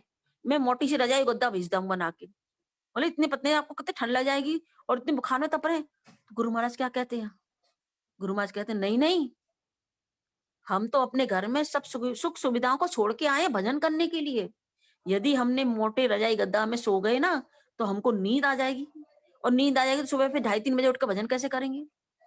हम तो भजन करने के लिए, अपने हमारे घर में सब सुख सुविधा थी, सबको छोड़ के आए हैं केवल भजन करने के लिए। तो उनके भजन में इतनी दृढ़ता थी, और ब्रह्मचारियों से भी कहते थे मठ में, तुम यहाँ पर खाने पीने सोने के लिए नहीं आए हो, तुम भजन करने के लिए आए हो, तो भजन करो। तो इतना भजन पे गुरु महाराज बल देते थे। और गुरुदेव मतलब जबरदस्ती जबरदस्ती हमको परिक्रमा में लेके जाते थे, परिक्रमा में, चलो परिक्रमा, चलो परिक्रमा में। तो मैंने एक बार परिक्रमा में जा रहे थे, तो जब परिक्रमा में जा रहे थे गुरु महाराज, तो बस नीचे खड़ी थी। मम्मी को जाना, तो मुझे जाना नहीं था परिक्रमा। हम तो जब कार्तिक महीने में दामोदर पाठ होता था ना, तो पाठ सुनने जाते थे, और पाठ सुन के घर पे आ जाते थे। गुरुदेव दामोदर अष्टक आते थे, वो अष्टक गाते थे, पाठ सुन घर पे आ जाते थे। तो मम्मी को जाना था परिक्रमा में, और महाराज जी मेरे से बोले, तू चल, तू चल। मैंने कही, नहीं महाराज जी मैं नहीं जाऊंगी। बोले क्यों, क्यों नहीं जाएगी? मैंने कही, महाराज जी मैं पिताजी से पूछ के नहीं आई, पिताजी मेरे को डांटेंगे। मेरे पिताजी के पहले गुस्सा बहुत तेज था, अब तो बिल्कुल नरम हो गए, बिल्कुल नरम, तो बिल्कुल गुस्सा नाम ही नहीं है उनके अंदर, गुस्से नाम की चीज ही नहीं है। तो बोले चल तू मेरे साथ में। तो मेरे पिताजी ने मारा था मेरे को, मैं छोटी तो थी, बच्ची थी। पिताजी ने मारा तो फिर कह रहे, पिताजी देखो मारेंगे ना, तो ते उस मार को मैं अपनी पीठ पे खा लूंगा, मैं खा लूंगा, तो तू चल। मैं क्या करूं, मैं तो बिल्कुल असमंजस में पड़ गई, मैं क्या करूं, पिताजी की तरफ देखूं या गुरुजी की बात को मानूं, क्या करूं? तब मैंने पिताजी की मार को छोड़ दिया। मैं मारी तो मारेंगे तो सही, कोई बात नहीं, थोड़ी डंडे खा लूंगी, कोई बात नहीं, मार खा लूंगी, चल जल्दी आती हूँ। तो गुरुजी के पास से चली गई, और चली गई तो उस दिन परिक्रमा में बड़े लेट हो गए, अंधेरा हो गया। नहीं तो आ जाते 4-5 बजे तक, लौट के आ जाते, अंधेरा होने से पहले लौट के आ जाते, लेकिन लौट के नहीं आई, देर हो गई। अब देर हो गई तो अब मेरे को तो बहुत डर लगे, अंदर घर में घुसने में डर लगे कि आज तो अच्छे सारे डंडे मेरी पीठ पे पड़ेंगे, आज तो बहुत डर लगे मेरे को। तो मैं जब डरते डरते अंदर गई, और गुरुजी की इतनी कृपा, इतने दयालु गुरुदेव कि मेरे पिताजी ने मेरे से यूँ नहीं कहा कि तू कहाँ गई थी और क्यों गई थी? मेरे बिना पूछे कैसे गई? कुछ भी नहीं कहा। मेरी दादी मेरी दादी थी उस समय, मेरी दादी पराठे सेक रही थी, शाम के टाइम पराठे सेक रही थी वो। तो उसका 7 साढ़े 7 का टाइम था। वो पराठे सेक रही थी और मेरे से ये कहा था, "बस तू खाना खा ले।" मेरी मेरी दादी ने मेरे से कहा, "खाना खा।" ना दादी ने कुछ कहा, ना पिताजी ने, किसी ने भी कुछ नहीं कहा। तो जबरदस्ती कैसे हमको जबरदस्त हम तो देखो भक्ति करना नहीं चाहती, भजन करना चाहती, लेकिन गुरु महाराज कैसे हमको जबरदस्ती चोटी पकड़ के खींच-खींच के हमको सेवा में लगाते हैं और भजन में लगाते हैं, भक्ति में लगाते हैं, परिक्रमा में लेके जाते हैं। एक बार जब ब्रजमंडल की परिक्रमा चल रही थी, तो वृंदावन से परिक्रमा उठती थी। वृंदावन मैंने सोचा अभी तो वृंदावन की परिक्रमा करेंगे, लोकल परिक्रमा करें, लोकल दर्शन करेंगे। मैं पोशाक सिल रही थी मथुरा में। जब मैं पोशाक सिल रही थी, तो मैंने कहा अभी दो जब बस की परिक्रमा होगी उससे 1 दिन पहले मैं जाऊँगी, तो बस की परिक्रमा चली जाऊँगी। और 1 दिन पहले मैं गई, तो गुरुदेव ने मुझे देख लिया। बोले, "इतने दिन कहाँ थी?" मेरे को एकदम बोले, "इतने दिन कहाँ थी?" मैं कि महाराज जी मथुरा में। "क्या कर रही थी?" मेरे को डाँट के बोले, "क्या कर रही थी?" मैं कि महाराज जी पोशाक सिल रही थी। "बोगस लड़की!" चिल्लाई मेरे को, "पागल लड़की!" मैं मैं एकदम चुप हो गई। बोले, "मैंने इतनी सुंदर-सुंदर हरि कथा करी थी, इतने सुंदर-सुंदर स्थान पे गए थे और तूने सब छोड़ दी तब सब निकाल दिया अपना?" तो मैंने कहा, "गुरु महाराज ठीक है, आगे से मैं ऐसा नहीं करूँ।" बोले, "आगे से बिल्कुल पूरी परिक्रमा में हमारे साथ में रहना, पहले दिन से साथ में रहना और लास्ट तक साथ में रहना।" मैं कहा, "ठीक है महाराज जी, आगे से मैं ऐसे ही करूँगी, आपके साथ ही रहूँगी।" तो बस उस दिन के दिन, आज का दिन अभी तक हालाँकि आज अब इस समय गुरुदेव भी हमारे सामने प्रत्यक्ष नहीं है, लेकिन नित्य हैं, सब समय है, वैसे हमारे साथ सब समय है, लेकिन हम अपने नेत्रों से नहीं देख पा गुरुदेव हमको देख रहे हैं, लेकिन हम गुरुदेव को नहीं देख पा रहे। तो अभी तक तो मैं वो उसी तरह से गुरु जी का आदेश का पालन कर रही हूँ, पूरी परिक्रमा में साथ ही रहती हूँ। तो गुरु महाराज कभी-कभी कहते थे, "तो मथुरा वालों में एक तू ही है, जो पूरी परिक्रमा करती है। शुरू से लेकर लास्ट तक पूरी परिक्रमा में साथ रहती है, एक तू ही है ऐसी।" ये गुरु महाराज आपका ही आशीर्वाद है ये। तो ऐसे गुरु महाराज हमको जबरदस्ती भक्ति में लगाते थे। और एक बार घर पे आई, गुरु महाराज मैंने दरवाजा खोला तो गुरु महाराज को मैंने अंदर कमरे में बैठाया, सोफे पे बैठाया, अंदर बैठाया। तो मेरे से गुरुजी कहने लगे, "ते तूने सुबह से क्या किया?" 6 साढ़े 6 बजे के बाद महाराज जी अधिकतर मॉर्निंग वॉक करते थे जब ही आती थी। 6 पे, साढ़े 6 पे, 7 पे इस समय ही आती थी। 7 से पहले-पहले आते थे। तो ये बहुत पहले की शुरू-शुरू की बात है, मैंने हरिनाम लिया था शुरू-शुरू की बात है। तो मैंने हरिनाम हम लोग इतना मैं बता रही हूँ इतना जोर नहीं देती थी पहले हरिनाम पे। पहले आरनिक करनी है, स्तव स्तुति करनी है, कीर्तन करना ये करती थी। तो मैंने वैसे किया अपना आरनिक जल्दी नहा ली, नहा धो के गुरुजी आने से पहले ही मैंने आरनिक-वारनिक सब निपटा लिया, साढ़े 6 बजे की बात है। पहले वैसे मैं इतनी जल्दी उठी उस दिन पता नहीं कैसे मैं जल्दी उठी, इतनी जल्दी मैंने कर लिया, इतनी जल्दी नहीं करती वैसे। तो उस दिन मैंने कर लिया था। तो गुरुदेव ने पूछा तूने क्या किया सुबह से? मैंने कहा गुरु महाराज मैंने अपनी आरनिक करी और मैंने किया स्तव स्तुतियाँ करी कीर्तन के। बोले हरिनाम कितना किया? माला कितनी करी? मैं कि महाराज जी माला तो एक भी नहीं करी मैंने, तो तूने कुछ नहीं किया। मैं कहने लगी मैंने इतना सारा स्तव स्तुति कर ली, इतना आरनिक कर ली, सब कुछ कर लिया, तुलसी की पूजा-वूजा सब कुछ कर ली, तो महाराज जी का मैं कुछ नहीं किया। बोले हाँ, तूने कुछ नहीं किया। बोले जब तक हरिनाम नहीं करे, तब तक कुछ नहीं करना। सबसे पहले हरिनाम करना है उठ के और सब बाद में करना, सबसे पहले हरिनाम हरिनाम की माला करना है, उसके बाद में जितनी हो सके वो माला करो, उसके बाद में कुछ करना। तो फिर उस दिन का दिन, आज का दिन, मैं पहले उठ के पहले हरिनाम जितना भी हो जाए, 16 माला हो या कितनी जितनी भी हो जाए, मैं नियम से उनका आज तक मैंने उस नियम को मैं अभी तक ही गुरुदेव का आशीर्वाद मैं तो कुछ करने लायक हूँ नहीं, लेकिन गुरुदेव का आशीर्वाद है तो गुरुदेव भी करा रहे हैं, मुझसे करा रहे हैं। तो एक गुरुदेव ने मुझे प्रचार में कैसे लगाया, तो हमारी मम्मी ने एक मंडली बना रखी थी, महिलाओं की मंडली थी। एकादशी थी, कीर्तन करती थी अपने कभी किसी घर ऐसे कीर्तन करती थी। कोई 10-15 महिलाएँ थी, सभी गुरु बहन थी गुरु बहनें थी। तो करती थी ना, तो गुरु महाराज ने एक बार मेरे से कहा, "देखो, तुम्हारी मैया काशी को कीर्तन करने जाती है ना?" मैं कि, "हाँ।" "तुम भी जाया करो।" मैंने कि, "महाराज जी हाँ।" बोले, "क्यों?" "वहाँ पर जाकर हरि कथा बोला करो 10-15 मिनट।" मैंने कि ठीक है महाराज जी।" जो मैं मेरे से सुनी है ना तुमने हरी कथा, वही सारी कथा करा करो। मैं कहा ठीक है, 10-15 मिनट कथा करना। मैं ठीक है महाराज जी जाऊँ। अब जब जाती थी और लौट के आती था, मुझसे पूछते तू गई थी? तूने कथा करी? मैंने कहा हाँ, तो करी थी। तो क्या कथा बोली? पूछते थे क्या कथा बोली? तो मैं बताती थी। बोले हाँ, ऐसे ही करना। तो फिर मैं करने लगी, जाती थी और मतलब कई साल तक मैंने हाउस प्रोग्राम ऐसे किए। तो गुरुदेव विदेश चले जाते ना, और विदेश से आके सबसे पहला प्रश्न मेरे से यही होता था, तू प्रचार कर रही है नहीं कर रही? जाती है नहीं जाती, कहीं जाती है प्रचार प्रचार कर रही है नहीं कर रही? पहला प्रश्न यही होता था मेरे से। तो मैं कि हमारी थोड़ा थोड़ा हो रहा है। बोले हाँ ठीक है, करते रहना। तो मेरे मन की अपनी बात बताती हूँ, मेरे मन में ये आता था, ये सब लोग गुरुजी को आके प्रणाम ही देते थे। जहाँ भी प्रचार करने जाते थे, वैष्णव लोग प्रणाम ही देते थे आके कि यहाँ पे कोई यहाँ मिला, ये मिला। मुझे कुछ मिलता नहीं था, क्योंकि महिलाओं का कीर्तन होता था, जो चढ़ावा आता था, वो सारा की सारा चावल महिला इकट्ठा कर लेती थी, इकट्ठा करके जरती थी कुछ भी सेवा में लगाने के लिए।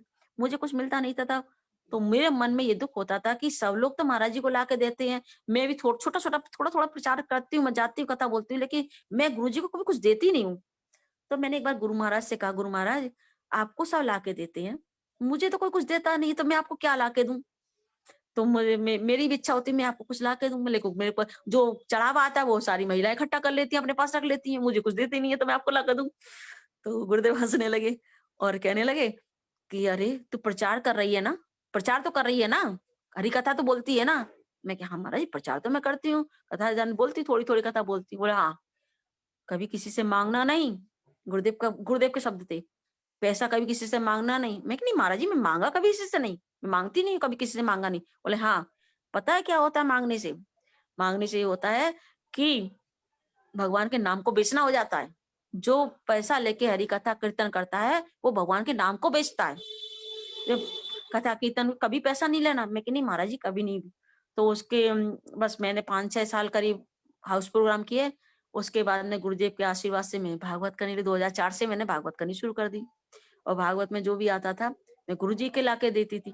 गुरुजी बड़े खुश होते थे। और एक जगह मैंने 2010 में मैं दिल्ली वगैरह बहुत जगह दिल्ली में, बम्बई में भागवत की, दिल्ली में की, बम्बई में की। मैं रांची में भागवत की थी, झारखंड में रांची में भागवत की। जो मैं रांची में भागवत की थी, तो मैंने वहाँ पर थोड़ा ज़्यादा मिला मेरे को, ज़्यादा चढ़ावा मिला, पैसा भी मिला, ज़्यादा मिला। तो चांदी के गोपाल जी मिले, चांदी की प्लेट में रख के, और कब 18-19 हजार करीब कैश भी था। तो बर्तन भी थे और कपड़े वगैरह सब कुछ था। मैंने महाराज जी को सब ला के दे दिया। महाराज जी बोले, महाराज बड़े खुश हुए, बोले तू रांची गई? रांची कैसे पहुंच गई तू? तो मैंने ऐसे-ऐसे बताया कि एक है पंजाब की, उनका पीआर था, वहाँ पे मैं भागवत उन्होंने भी प्रोग्राम रखा था। गुरुजी बड़े खुश हैं। और गुरु बोले, "तू सारा मुझे दे देती, अपने लिए तो कुछ रखती ही नहीं है।" मैंने कहा, "गुरुदेव ये मेरी संपत्ति नहीं है, ये आपकी संपत्ति है। आपकी संपत्ति आपका, मेरे नहीं है, ये आपकी है।" तो गुरुदेव बड़े प्रसन्न हो खुश होते थे। तो मतलब उन्होंने ही मुझे ऐसे धीरे-धीरे करके प्रचार में लगाया। आज उन्हीं की कृपा से थोड़ा-थोड़ा मैं जो भी हो रहा है, उन्हीं की कृपा से हो रहा है। और गुरुदेव का ना एक वैशिष्ट्य ये था, तो गुरुदेव अ, सभा रखते थे।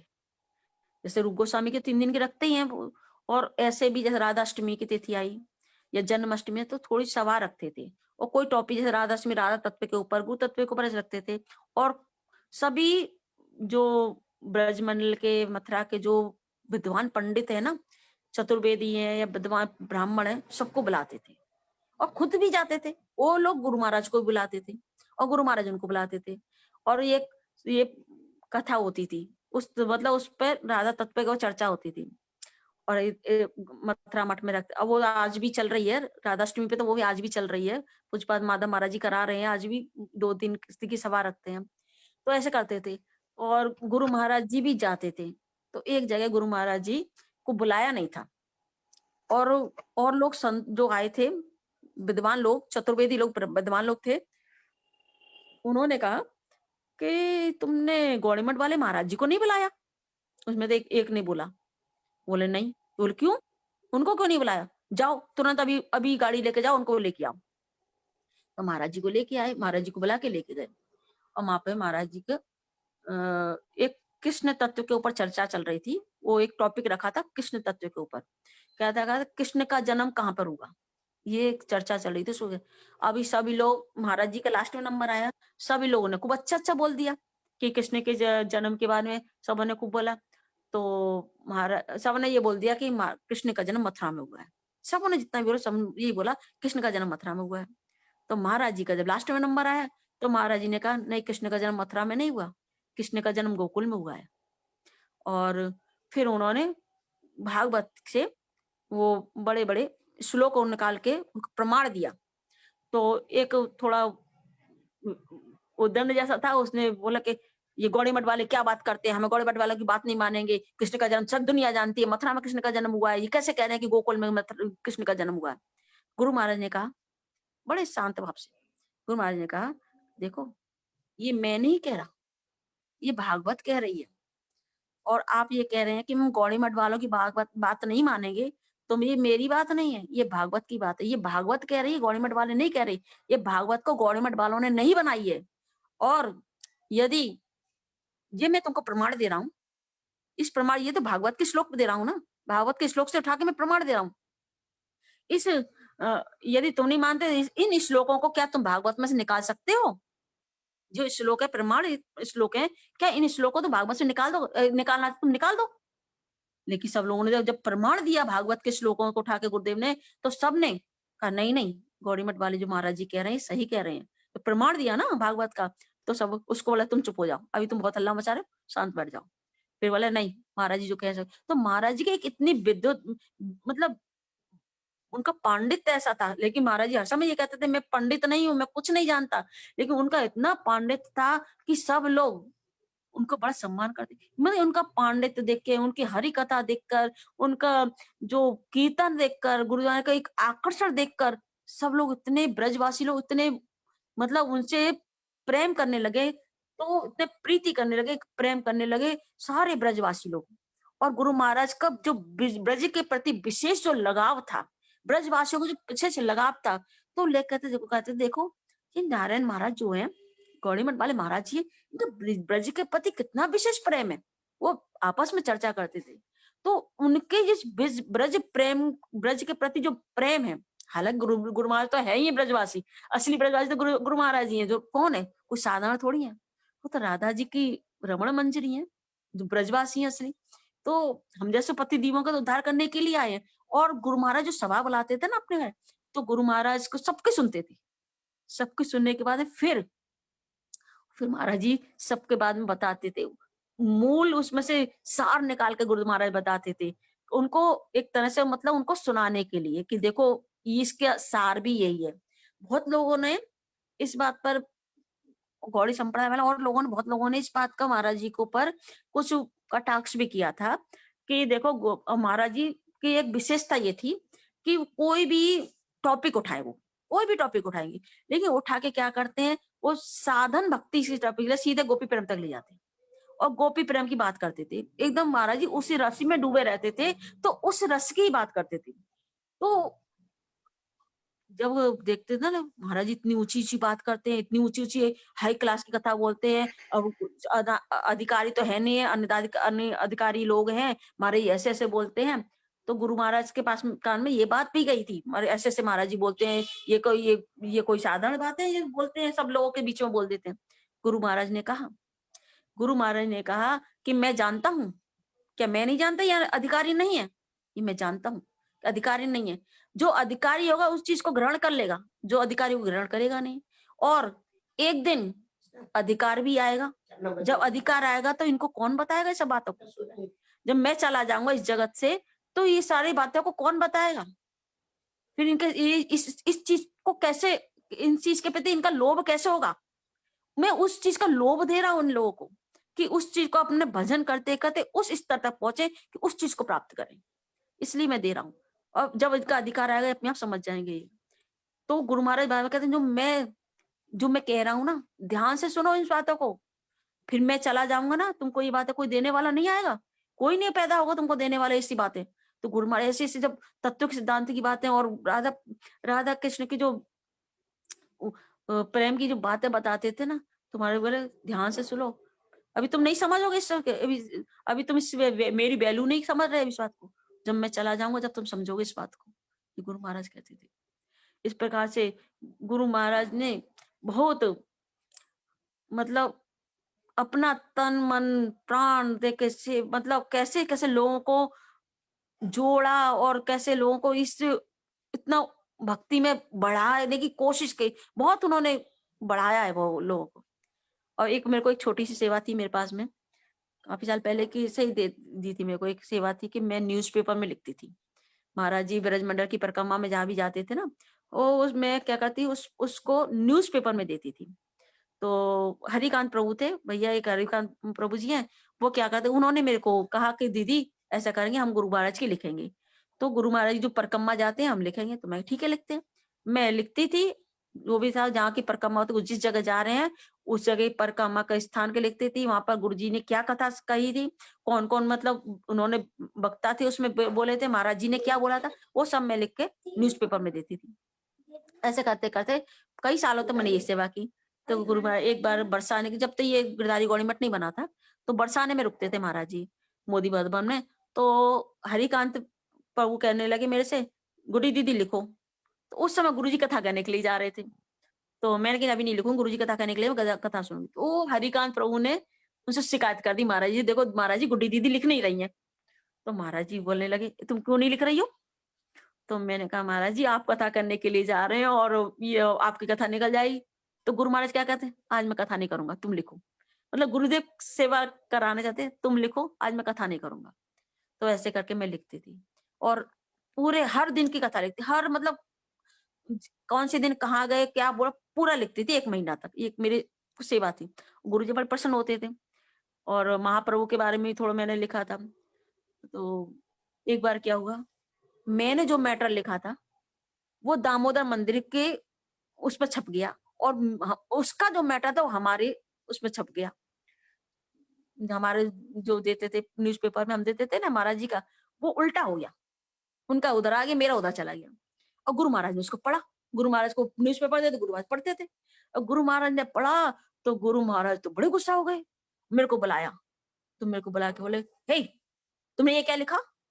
मैंने कहा महाराज जी क्या लिखा मैंने, वो देखो जरा, और देखो दामोदर वाले ने कैसे लिखा, तुमने क्या लिखा ये। तो मैंने जब पढ़ा, मैं कि महाराज जी ये मैंने नहीं लिखा, ये मेरा लिखा हुआ नहीं है। तो बोले फिर मैंने दामोदर वाला पढ़ा।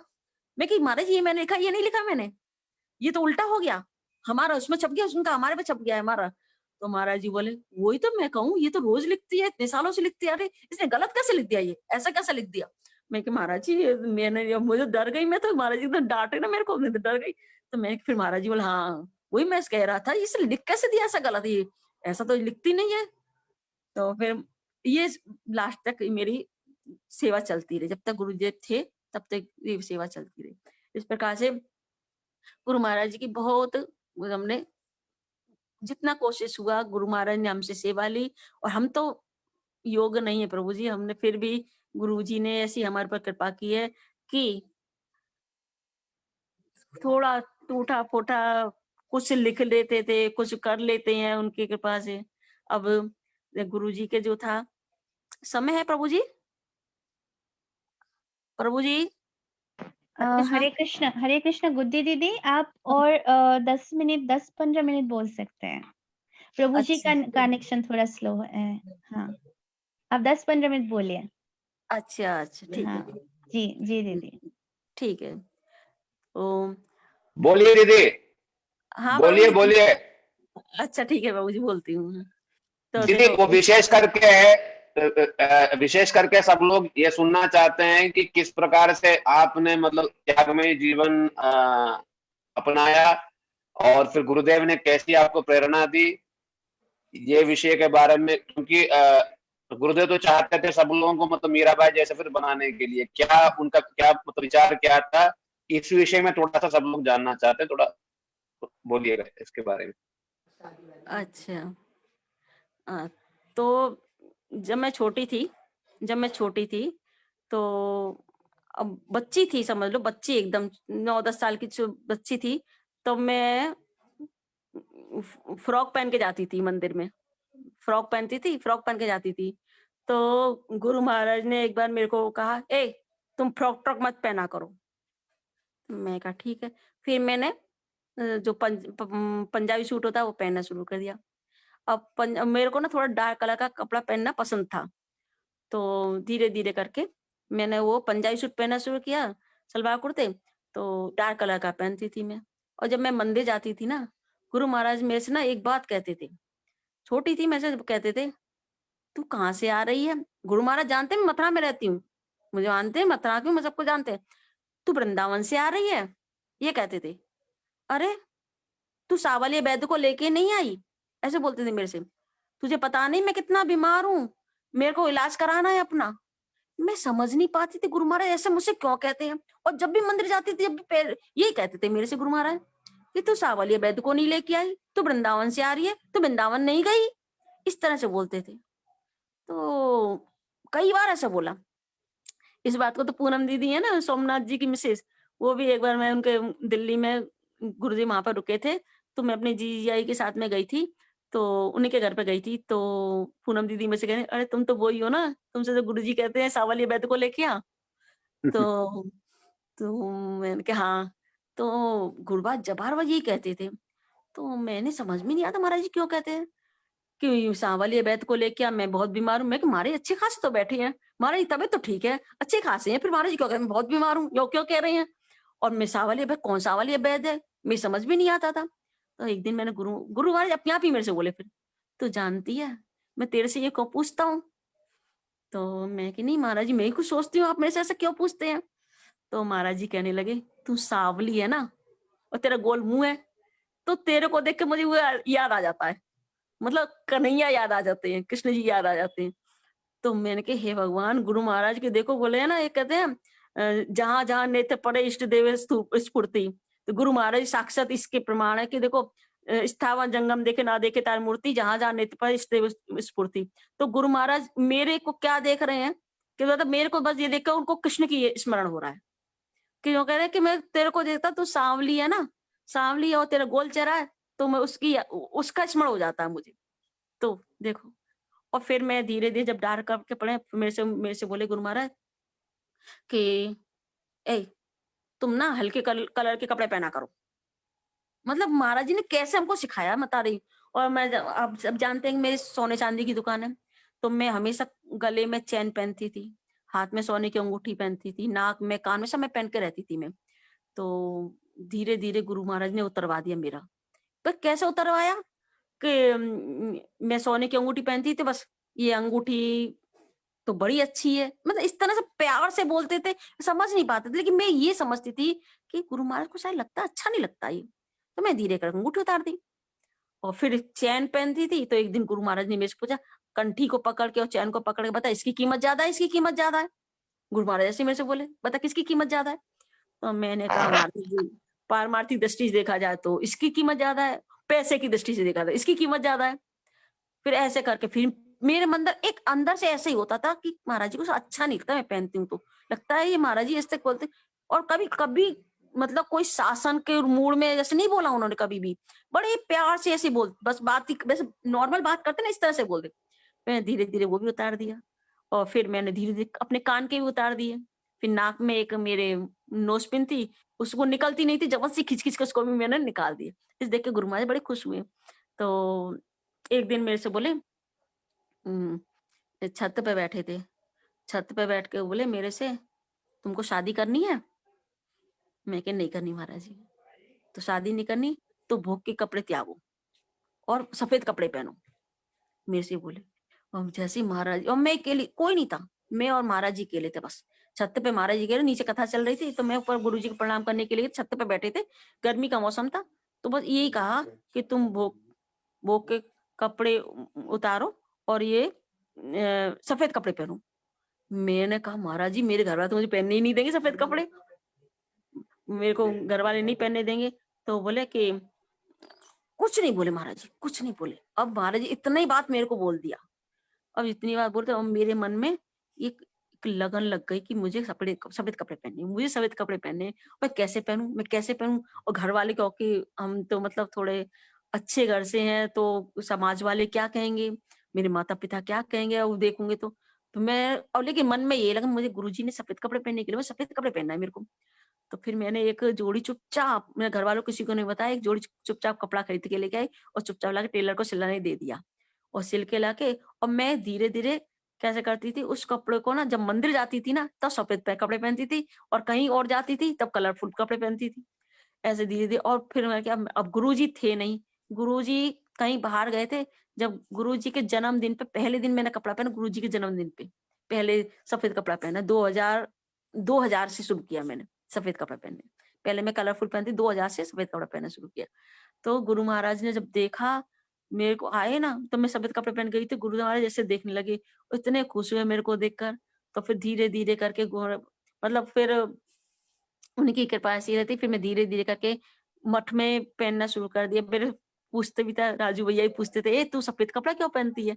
मैंने कह देती मेरे कपड़े मैले पड़े हैं, इसलिए ये धुला हुआ है, ये पहनती हूँ, इसलिए पहनती हूँ। लेकिन बताया नहीं, फिर धीरे धीरे करके सब वही ठीक था। गुरुदेव फिर हरि कथा सुना, मतलब बैराग ऐसा नहीं था, मैं शादी करने की इच्छा नहीं थी।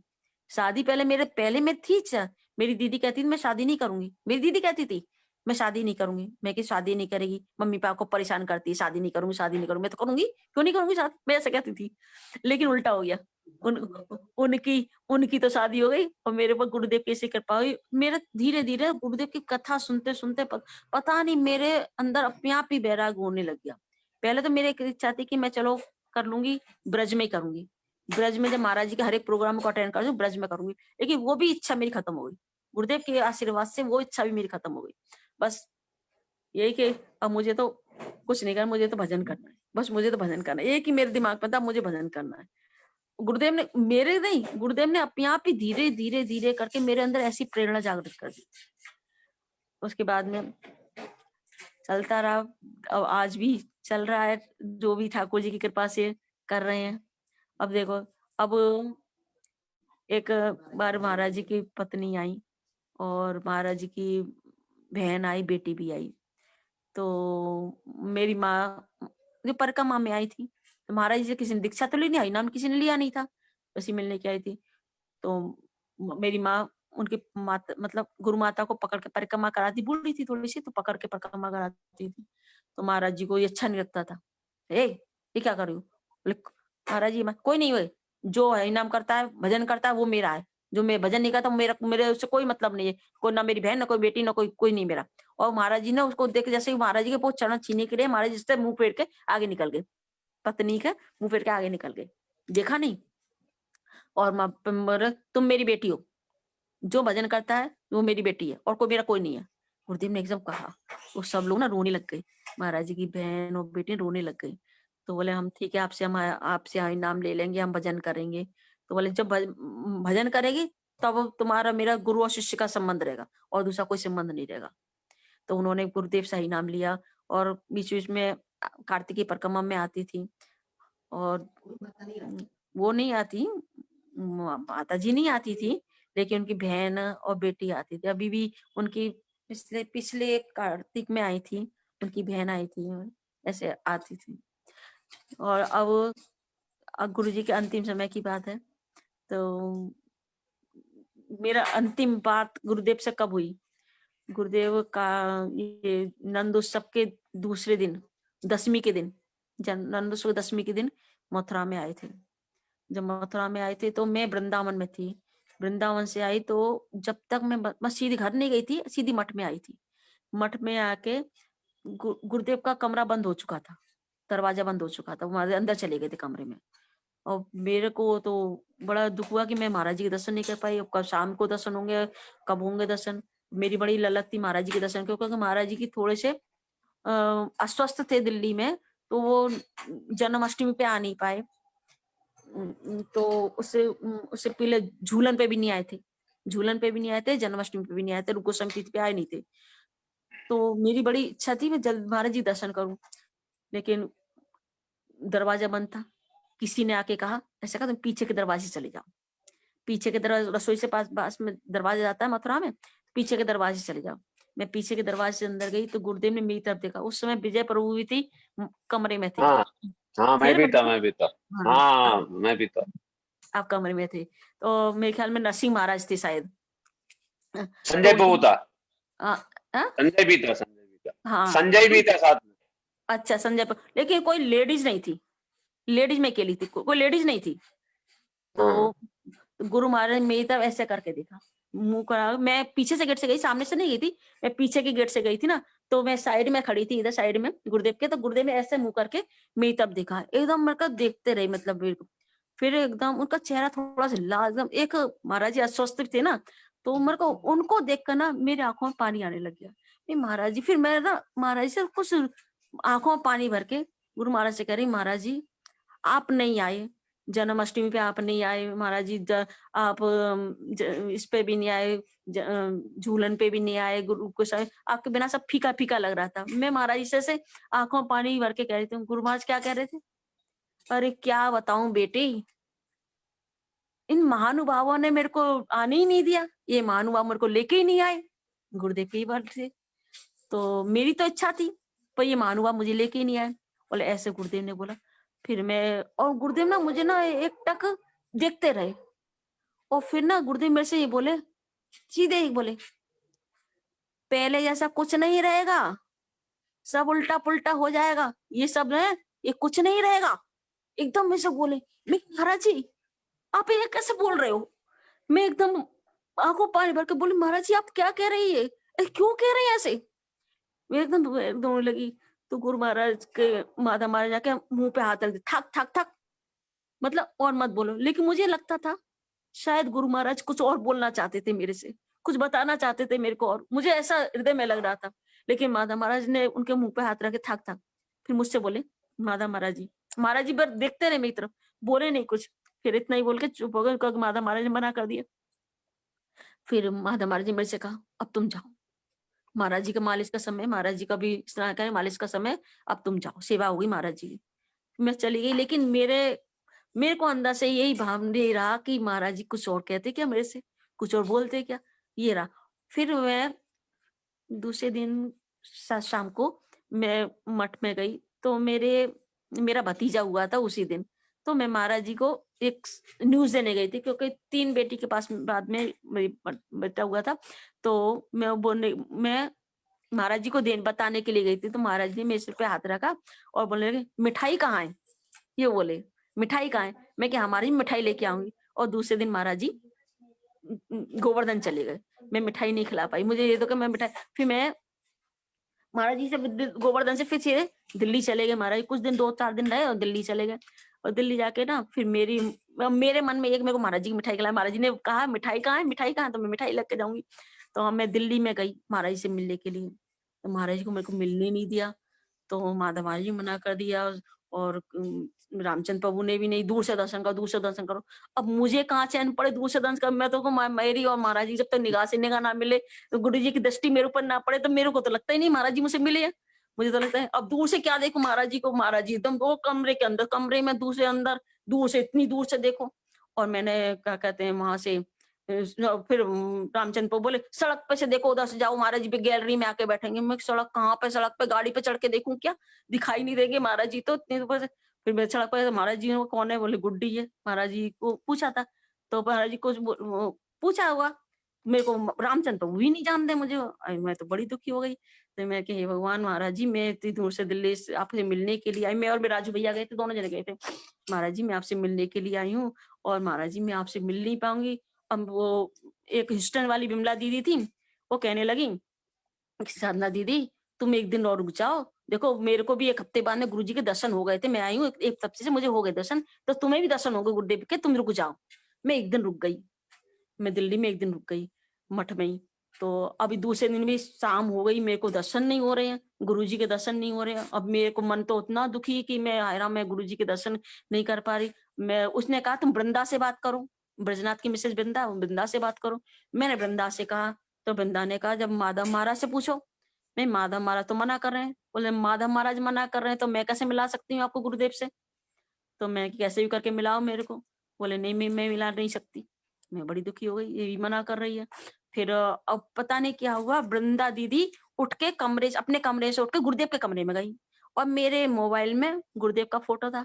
तो गुरुदेव को फोटो को देख के मैं बस उसको फोटो को देख रोती जा रही हूँ, वही सोचते हैं महाराज जी मैं आपसे बिना मिले चली जाऊंगी, महाराज जी आपसे बिना मिले चली जाऊंगी, आप मुझे दर्शन नहीं दोगे। मैं फोटो को देखती जा रही मोबाइल को ऐसे और रोती जा रही हूँ मैं।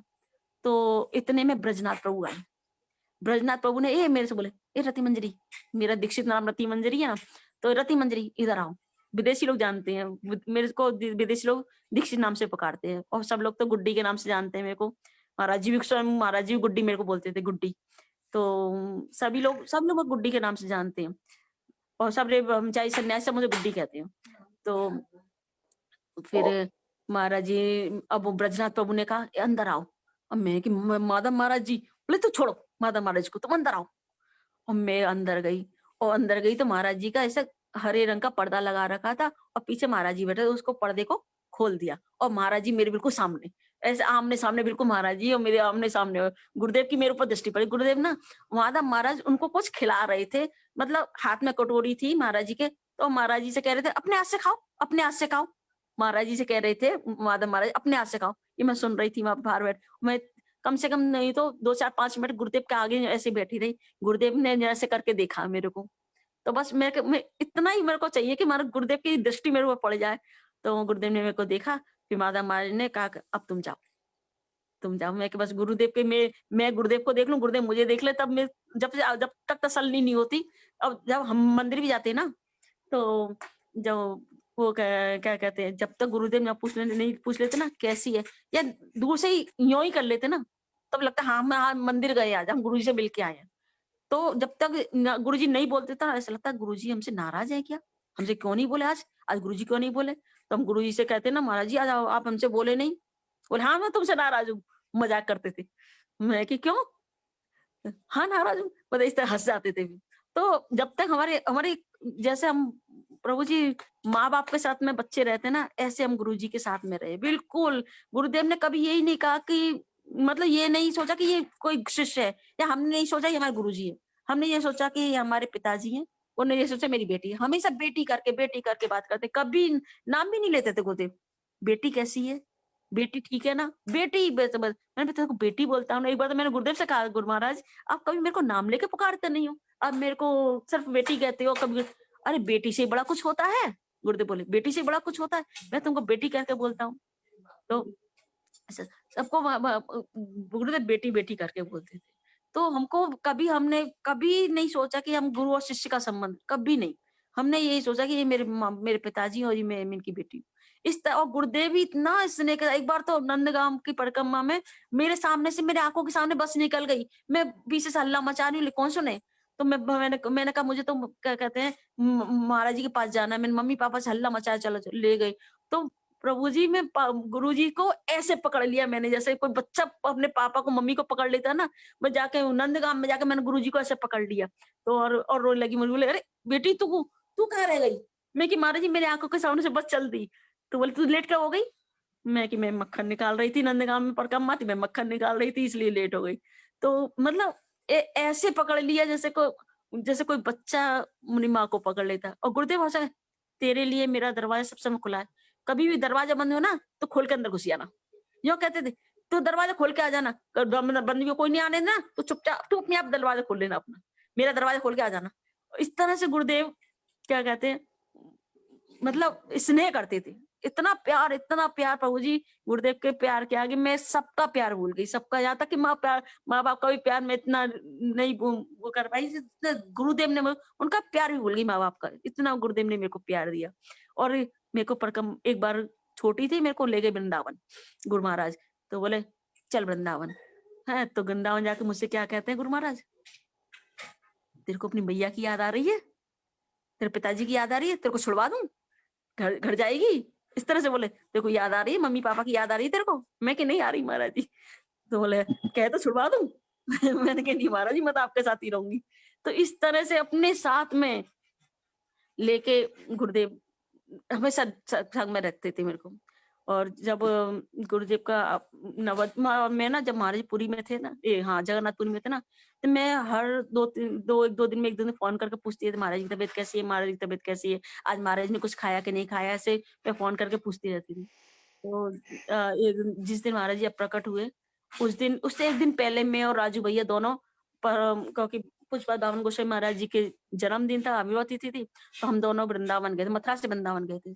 तो शाम को ही पहुंचे थे। तो सुबह सुबह मैं नहा धो के मंगला आरती के लिए मुझे जाना है, तैयार हो रही थी सुबह नहा धो के, एक फोन आया मेरे पास में। तो मैंने उसको फोन को रिसीव नहीं किया, वो मिस कॉल बन के रह गया। मैं क्या, मेरे को देर हो रही है मंगला आरती में, तो मुझे नहीं पता था कि ये समाचार देने के लिए शायद किसी का फोन आया, मुझे तो पता ही नहीं था। तो मैंने उसको देखा भी नहीं, मैं के बाद में देखूंगी, मैं मंगला आरती में देर हो रही है। मैं से दरवाजा क्या कहते हैं, कुंडी बंद करके, अपने घर की कुंडी बंद करके मंदिर में रूप सनातन में जाने लगी। इतने में ब्रज सुंदरी दीदी आई और मैं ताला ही लगा रही थी अपने घर का। इतने ब्रज सुंदरी दीदी ने मेरे से कहा कि साधना, मैं क्या हुआ दीदी, गुरुजी नहीं रहे। मैं एकदम, क्या कह रही हो आप? बोले मैंने कल तो मैंने बात की है महाराज जी ने, कल तो बोले कि कुछ खाया महाराज जी ने। बोले नहीं साधना, जब कहा ना गुरुजी नहीं रहे, तो उस समय मेरे हाथ में से ताला छूट गया। मैं क्या कह रही हूँ, और मैं मंगला आरती में खड़ी, और मुझे मंगला आरती में बिल्कुल क्या आरती हो रही मैं नहीं देख रही हूँ, बस मैं सिर्फ रोती जा रही हूँ, और मेरा रोना ही नहीं बंद हो रहा। तो जयदेव बाबा बोले, अरे गुड्डी तू इतना क्यों रो रही है? बोले अरे हमारे गुरुजी अच्छी जगह गए है ना, तो हमारे गुरुजी का इतने धाम में गए, तो उनका इतना क्यों रो रही? तो मेरा तो जैसे मेरे शरीर में से जान निकल गई, इस तरह से मैं पुतली की तरह से खड़ी। फिर धीरे धीरे करके सावित्री दीदी ने बोला कि तुमको चलना है, समाधि में चलना है, तो तुम विदेशी हो, क्योंकि विदेशी लोग ही रजिस्टर कर रहे थे, उस सारे नाम को रजिस्ट्रेशन कर रहे थे, कौन कौन जाए क्या। तुम तुरंत तुम जाओ गोपीनाथ भवन में जाओ और वहां पे जाकर उनसे नाम लिखवाओ। फिर उनका नाम लिखवा के फिर मैं गुरुदेव के प्लेन से गए थे, प्लेन से जाके गुरुदेव के उस समय सुबह 3 बजे पहुंच गए थे, और दोपहर में समाधि हुई थी। तो अपने हाथ से ही सौभाग्य मिला कि कुछ पुष्प वगैरह कुछ अर्पण करने का मैंने गुरुजी के चरणों में अर्पण किया। वही, अब तो गुरुजी के सिर्फ आप लोग इतना अच्छा ये प्रोग्राम है, हम सबके मुख से ये सब सुन रहे हैं प्रभु जी के गुरुजी अपनी अपनी सब पुष्पांजलि दे रहे हैं, सब अपने अपने जो अनुभव बता रहे हैं गुरुजी के साथ में क्या हमारा था, क्या स्मृतियां थी। ये सुन सुनकर अब अपना तो जानते, लोगों को भी सुन के इतना अच्छा लग रहा है। आपका ये प्रोग्राम प्रभु जी बहुत अच्छा लग रहा है कि हमको सबसे मतलब जानकारी मिली हमारे गुरुजी कैसे थे, सब अपने अपने बता रहे कि हमारे साथ में ऐसा किया। एक गुरुदेव का एक स्नेह ही ऐसा था, एक ऐसा स्नेह था गुरुदेव का कि एक छोटा सा बच्चा, नया बच्चा भी कहेगा ना गुरु, ऐसा लगता है गुरुजी सबसे ज्यादा हमें हमें ही प्यार करते हैं। वो गुरुदेव बच्चों के साथ में बच्चे जैसे, और गृहस्थियों के साथ में गृहस्थी जैसा बात करते, पंडितों के साथ में पंडित, विद्वानों के साथ में विद्वान के, इस तरह से गुरुदेव सबके साथ में ऐसा उनका व्यवहार था गुरुदेव का। तो कोई ये राजू के साथ मजाक, राजू के साथ मजाक। राजू भैया के साथ बहुत मजाक करते थे, राजू भैया के साथ में। राजू भैया की सेवा भी बहुत करते हैं प्रभु जी, मैंने राजू भैया ने बहुत सेवा की है गुरुजी की हमारे की। बहुत सेवा की है। भिक्षा प्रभु जी ऐसी भिक्षा करते थे, मुझे लगता है किसी ने की नहीं होगी। सुबह 6:30-7 बजे से तैयार हो जाते थे भिक्षा के लिए, थैला लेकर तैयार, और एकादशी का व्रत ऐसे करते थे कि पूरा दिन कुछ नहीं खाना, सिर्फ 1 गिलास दूध पीना, और रात को 10 बजे मंदिर से आके सारा मंदिर का उनकी सेवा थी मंदिर में कि गुरु वर्गों रोज को मंदिर आना है, रोज डेली। मंदिर आने का नहीं। प्रभु जी आंधी चूके में चुके इतना इतना पानी, घुटना घुटना तक का पानी भर जाता था हमारे होली गेट पे, लेकिन उनको छतरी लेके बारिश में ही आना है। उन्हें अपना कभी ये नियम नहीं तोड़ा, दोनों टाइम। इतने इतने बारिश में बीमार भी हो जाते थे, जब बिल्कुल ऐसी स्थिति है पलंग से उठ नहीं सकते थे ना, उस समय वो मंदिर नहीं जाते। जब बिल्कुल उनको इतनी ताकत नहीं है कि मैं उठ के बैठ सकूं, तो वो ना मंदिर नहीं जाते थे। नहीं तो उन्हें पूरा दोनों टाइम मंदिर जाना, और मंदिर में गुरुवर्गों को माला वाला उतार के पर्दा लगाना, गुरुजी का पलंग साफ करके पलंग को और पात्र शयन कराना, और पात्र जो आरती के पात्र वो मांझ के आना। वो जिस दिन उन्होंने शरीर छोड़ा ना, उसे 1 दिन पहले सब सेवा करके आए वो, क्योंकि वो अचानक ही शरीर छूटा ना उनका। तो 1 दिन पहले 10 बजे आए हैं, 10 बजे, और एकादशी के दिन रात को 10 बजे आके प्रसाद पाना मंदिर से आके, जब आते ना जब प्रसाद पाना, और दूसरे दिन पाना कितना सा, इतना सा, कोई बिस्कुट का टुकड़ा ले लिया, एक दाना कुछ नमकीन का ले लिया, पारण हो गया बस। और चले जाने भिक्षा में, सुबह 7-7:30 बजे भिक्षा में निकल जाना।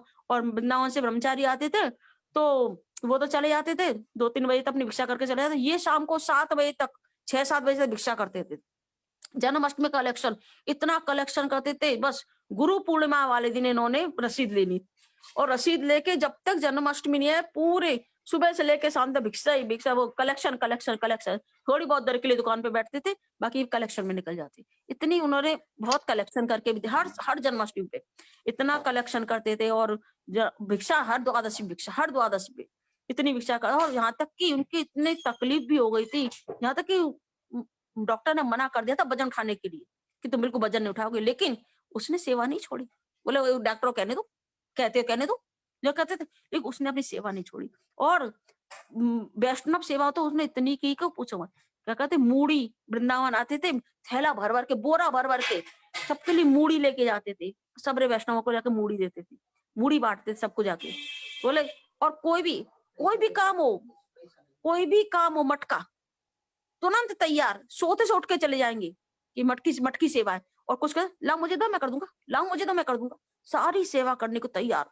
इतनी उन्होंने बहुत सेवा की गुरुजी। जब एक निष्कपट थी, राजू भैया एकदम निष्कपट थे और बुरा नहीं मानते थे सब लोग। हाँ, इतना मजाक करते थे प्रभु जी, उनसे इतना मजाक करते थे, कभी बुरा नहीं, कभी उन्होंने जवाब किसी को दिया भी नहीं, कभी थप्पड़ भी किसी को नहीं मारा। जो कितना मजाक करते थे, कितना छेड़ते थे उसको, लेकिन कभी भी बुरा नहीं माना उसने। और वो ही एक सरल हृदय था ना उनका, वो सरल हृदय के ऐसे ठाकुर जी की सेवा करते करते चले गए। और ऐसे सुबह और किसी से कुछ बोले भी नहीं थे। और पता है जब कार्तिक की परिक्रमा करी थी, पूरी परिक्रमा करी कार्तिक की, वृंदावन की भी परिक्रमा करी, 1 हफ्ते वृंदावन में रहे। मम्मी को छोड़ने के लिए मथुरा आए थे, मम्मी को छोड़ने मथुरा आए थे। कल मम्मी से कह रहे थे, मम्मी मैं तुमको छोड़ने जा रहा हूँ और लौट के मठ में आऊंगा मैं, और लाल कपड़े ले लूंगा मैं, मठ में अब घर में नहीं रहूंगा मैं, मठ में रहूंगा मैं, लाल कपड़े केवल तुमको छोड़ने जा रहा हूँ घर पे मैं, बस छोड़ के आके लाल कपड़े लेके मठ में रहूंगा मैं।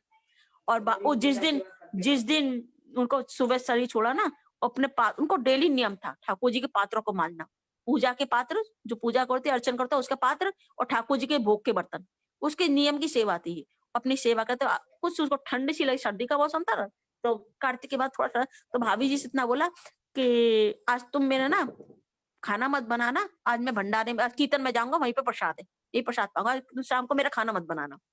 तो भाभी जी बोले ठीक है, हम भी शादी में जाएंगे, तुम भंडारे में, हम तो ठाकुर जी भोग के लिए बना देंगे, बस थोड़ा सा भोग के लिए, ठाकुर जी कोई रहेगा नहीं, ठाकुर जी भोग के लिए और बना दे, पापा जी घर में रहेंगे उनको दे देंगे। तो देखो केवल इतनी बात हुई है, उसके बाद में कुछ बात नहीं, किसी से भी, मम्मी से भी, किसी से कुछ बात नहीं कही है। बस ठाकुर जी को उठाया, भोग लगाया, मुकुट उकुट पहना के भोग लगा के अपना मंत्र किया, मंत्र करके करते करते शरीर छोड़ दी। तो एक सरल थी और सब करे वो तो गुरु जी की सेवा में चले गए, सेवा करते करते गए ना। तो ऐसे हम तो महाराज भी कहते हैं, माधव महाराज वगैरह कहते हैं, अरे हम भी तो यही चाहते हैं, हमारा भी तो ऐसे शरीर छूटे, ऐसे हमारा जो राजू का जैसा हुआ ऐसा हमारा, हम भी यही चाहते हैं, हम भजन का, हमारे भी भगवान का सेवा करते करते हमारा शरीर छूटे जैसे राजू का छूटा। ये सबके सौभाग्य नहीं है ऐसा। ऐसा प्रभु जी सौभाग्य बहुत ही बिरले किसी का ऐसा सौभाग्य होगा जो, हाँ, बिरले किसी का होता है, किसी बिरले का ही होगा जो देखो नहा दो, कुछ मुंह में एक अन्न का दाना, एक घूंट पानी भी नहीं था उनके मुंह में। और प्रभु जी जब उसने शरीर छोड़ा ना, वृंदावन के सब संत लोग आए थे, परमेश्वर प्रभु वगैरह सब लाए थे, कम से कम 20-25 सन्यासी आए थे, ब्रह्मचारी आए थे, और जैसे नरसिंह महाराज वगैरह भी आए थे। तो 2 घंटे तक कीर्तन, उसके आगे 2 घंटे बैठ के कीर्तन किया घर में हमारे में, 2 घंटे तक कीर्तन किया।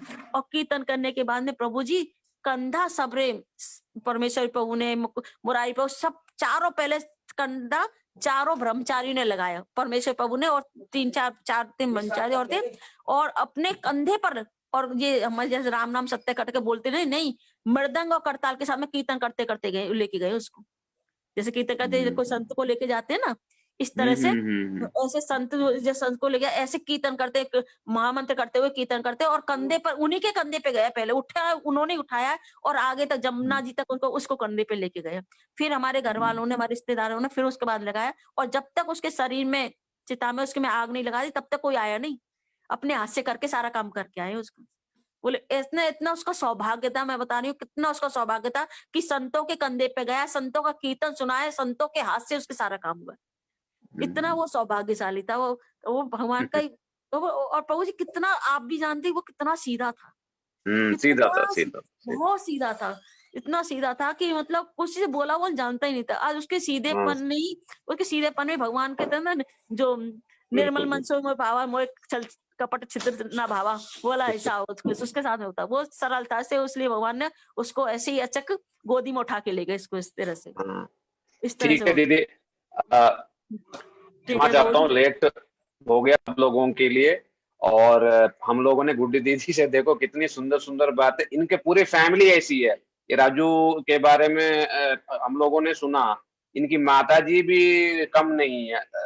सभी लोगों ने मतलब देखा ही होगा, इस वृद्धावस्था में भी पैर ठीक नहीं है, फिर भी लड़खड़ाते हुए सारी परिक्रमा रिक्शा में करनी ही है। हाँ नवद्वीप हो, कार्तिक हो, ये हो वो हो। और दीदी तो कई बार उनको समझाती है मत जाओ मत जाओ, वो सुनती नहीं है। और इस वृद्धावस्था में भी मतलब सबके लिए, हाँ, मतलब सब लोग देखते हैं और सबको की प्रेरणा मिलती है कि देखो इस अवस्था में भी ये लोग कर रहे हैं, हम लोगों के लिए क्या है। तो इसलिए इनकी पूरी फैमिली और जो इनकी मासी है, ये है, सारे पूरी फैमिली मतलब निष्ठावान है सबके सब। तो इसलिए हम लोगों का सौभाग्य आज इसी गुरुदेव के देखो पुराने पुराने 40 साल पुराने ये सब भक्त लोग हैं। और दीदी ने तो पूरा मतलब जीवन ही दे दिया। उसी भागवत सप्ताह इतनी सुंदर करती है दीदी सब जगह ही। तो हम लोगों का सौभाग्य है, श्री गुरुदेव की मधुर मधुर स्थितियां इन्होंने हम सबके साथ बांटा। और मुख्य रूप से क्या है, श्री गुरुदेव इतना प्रेम दिया कि वो घर वालों का, माता पिता और जो संसार का जो प्रेम है वो सब भूल गए। ये मुख्य बात है, सबसे बड़ी चीज है। सही इतना बोले त्याग जो है मथुरा वालों के लिए कभी संभव पर नहीं है। श्री गुरुदेव सब समय कहते थे ये लोग सब आते तो हैं मठ में किंतु त्यागते नहीं है। तो इसलिए मतलब त्याग जगाया है मथुरा वालों के लिए। ये एक बहुत बड़ी वैशिष्ट है गुरुदेव का, ये सब में मतलब बड़ा नहीं, गुरुदेव का बड़ी नहीं। प्रभु जी बड़ा स्नेह था, बड़ा स्नेह दिया उन्होंने, बहुत प्रेम दिया। मतलब जो उनके वही का ही प्रेम था जो वो आज उनके प्रेम से ही हम उनको स्मरण करें। मतलब वो कभी उनका प्रेम हम कभी मतलब भूल नहीं सकते। उनकी कृपा हम कभी, बिल्कुल बिल्कुल उनकी कृपा से ही आज हम जो भी कुछ है आज उन्हीं की कृपा से ही है। और जो बिल्कुल। और आगे हम तो उनसे प्रार्थना करते हैं ऐसे ही हमें जन्म जन्म में गुरुजी यही गुरु हमें मिले, जन्म जन्म में बस यही बस हमें बस गुरु बस मिले। बस बस बस। हमें बस यही चाहिए। ठीक है प्रभु जी, ठीक है आपको बहुत दीदी। समय ले लिया मैंने प्रभु जी। नहीं नहीं नहीं नहीं नहीं, बिल्कुल, ये तो बहुत ही सुंदर था। और मतलब मैं रोक भी नहीं पाया, मैं रोकना भी नहीं चाहता था। मैं तो मतलब चाहता था कि तो चलता रहे चीजें, है ना। किंतु सब लोगों के लिए फिर मुश्किल भी है। तो सब लोगों को फिर खाना वाना सब चीजें हाँ भी सही, हैं, तो हाँ इसलिए हम लोग रुकते 10 हैं बजने इधर। को आ गए प्रभु जी, बहुत और टाइम हो हाँ, गया। 10 बजने को 10 लेट हो बजने रहा को आ है। गए। तो चलिए हम लोग दीदी से बहुत बहुत मतलब आभार हैं कि बहुत ही सुंदर स्मृतियां दीदी ने शेयर किया। कल भी हम लोग एक और श्री गुरुदेव के बहुत ही प्रिय और परम विदुषी और वेदांत सूत्र इत्यादि का ट्रांसलेट किया श्री मधु दीदी से हम लोग सुनेंगे। आप सभी लोग कल भी मतलब इसी टाइम पे हम लोगों के साथ अ, जुड़िएगा, ठीक है। गुरु महाराज की जय, गुड्डी ठीक है। दीदी की जय, मथुरा वासियों की जय, धाम वासियों की जय। गो प्रेमानंदे हरि हरि बोल। वंशा कल्पतरुश्च कृपा सिंधु एव च पतितानां पावनेभ्यो वैष्णवेभ्यो नमो नमः। यो विजय नमो प्रभु नमः। की जय। जय जय। आप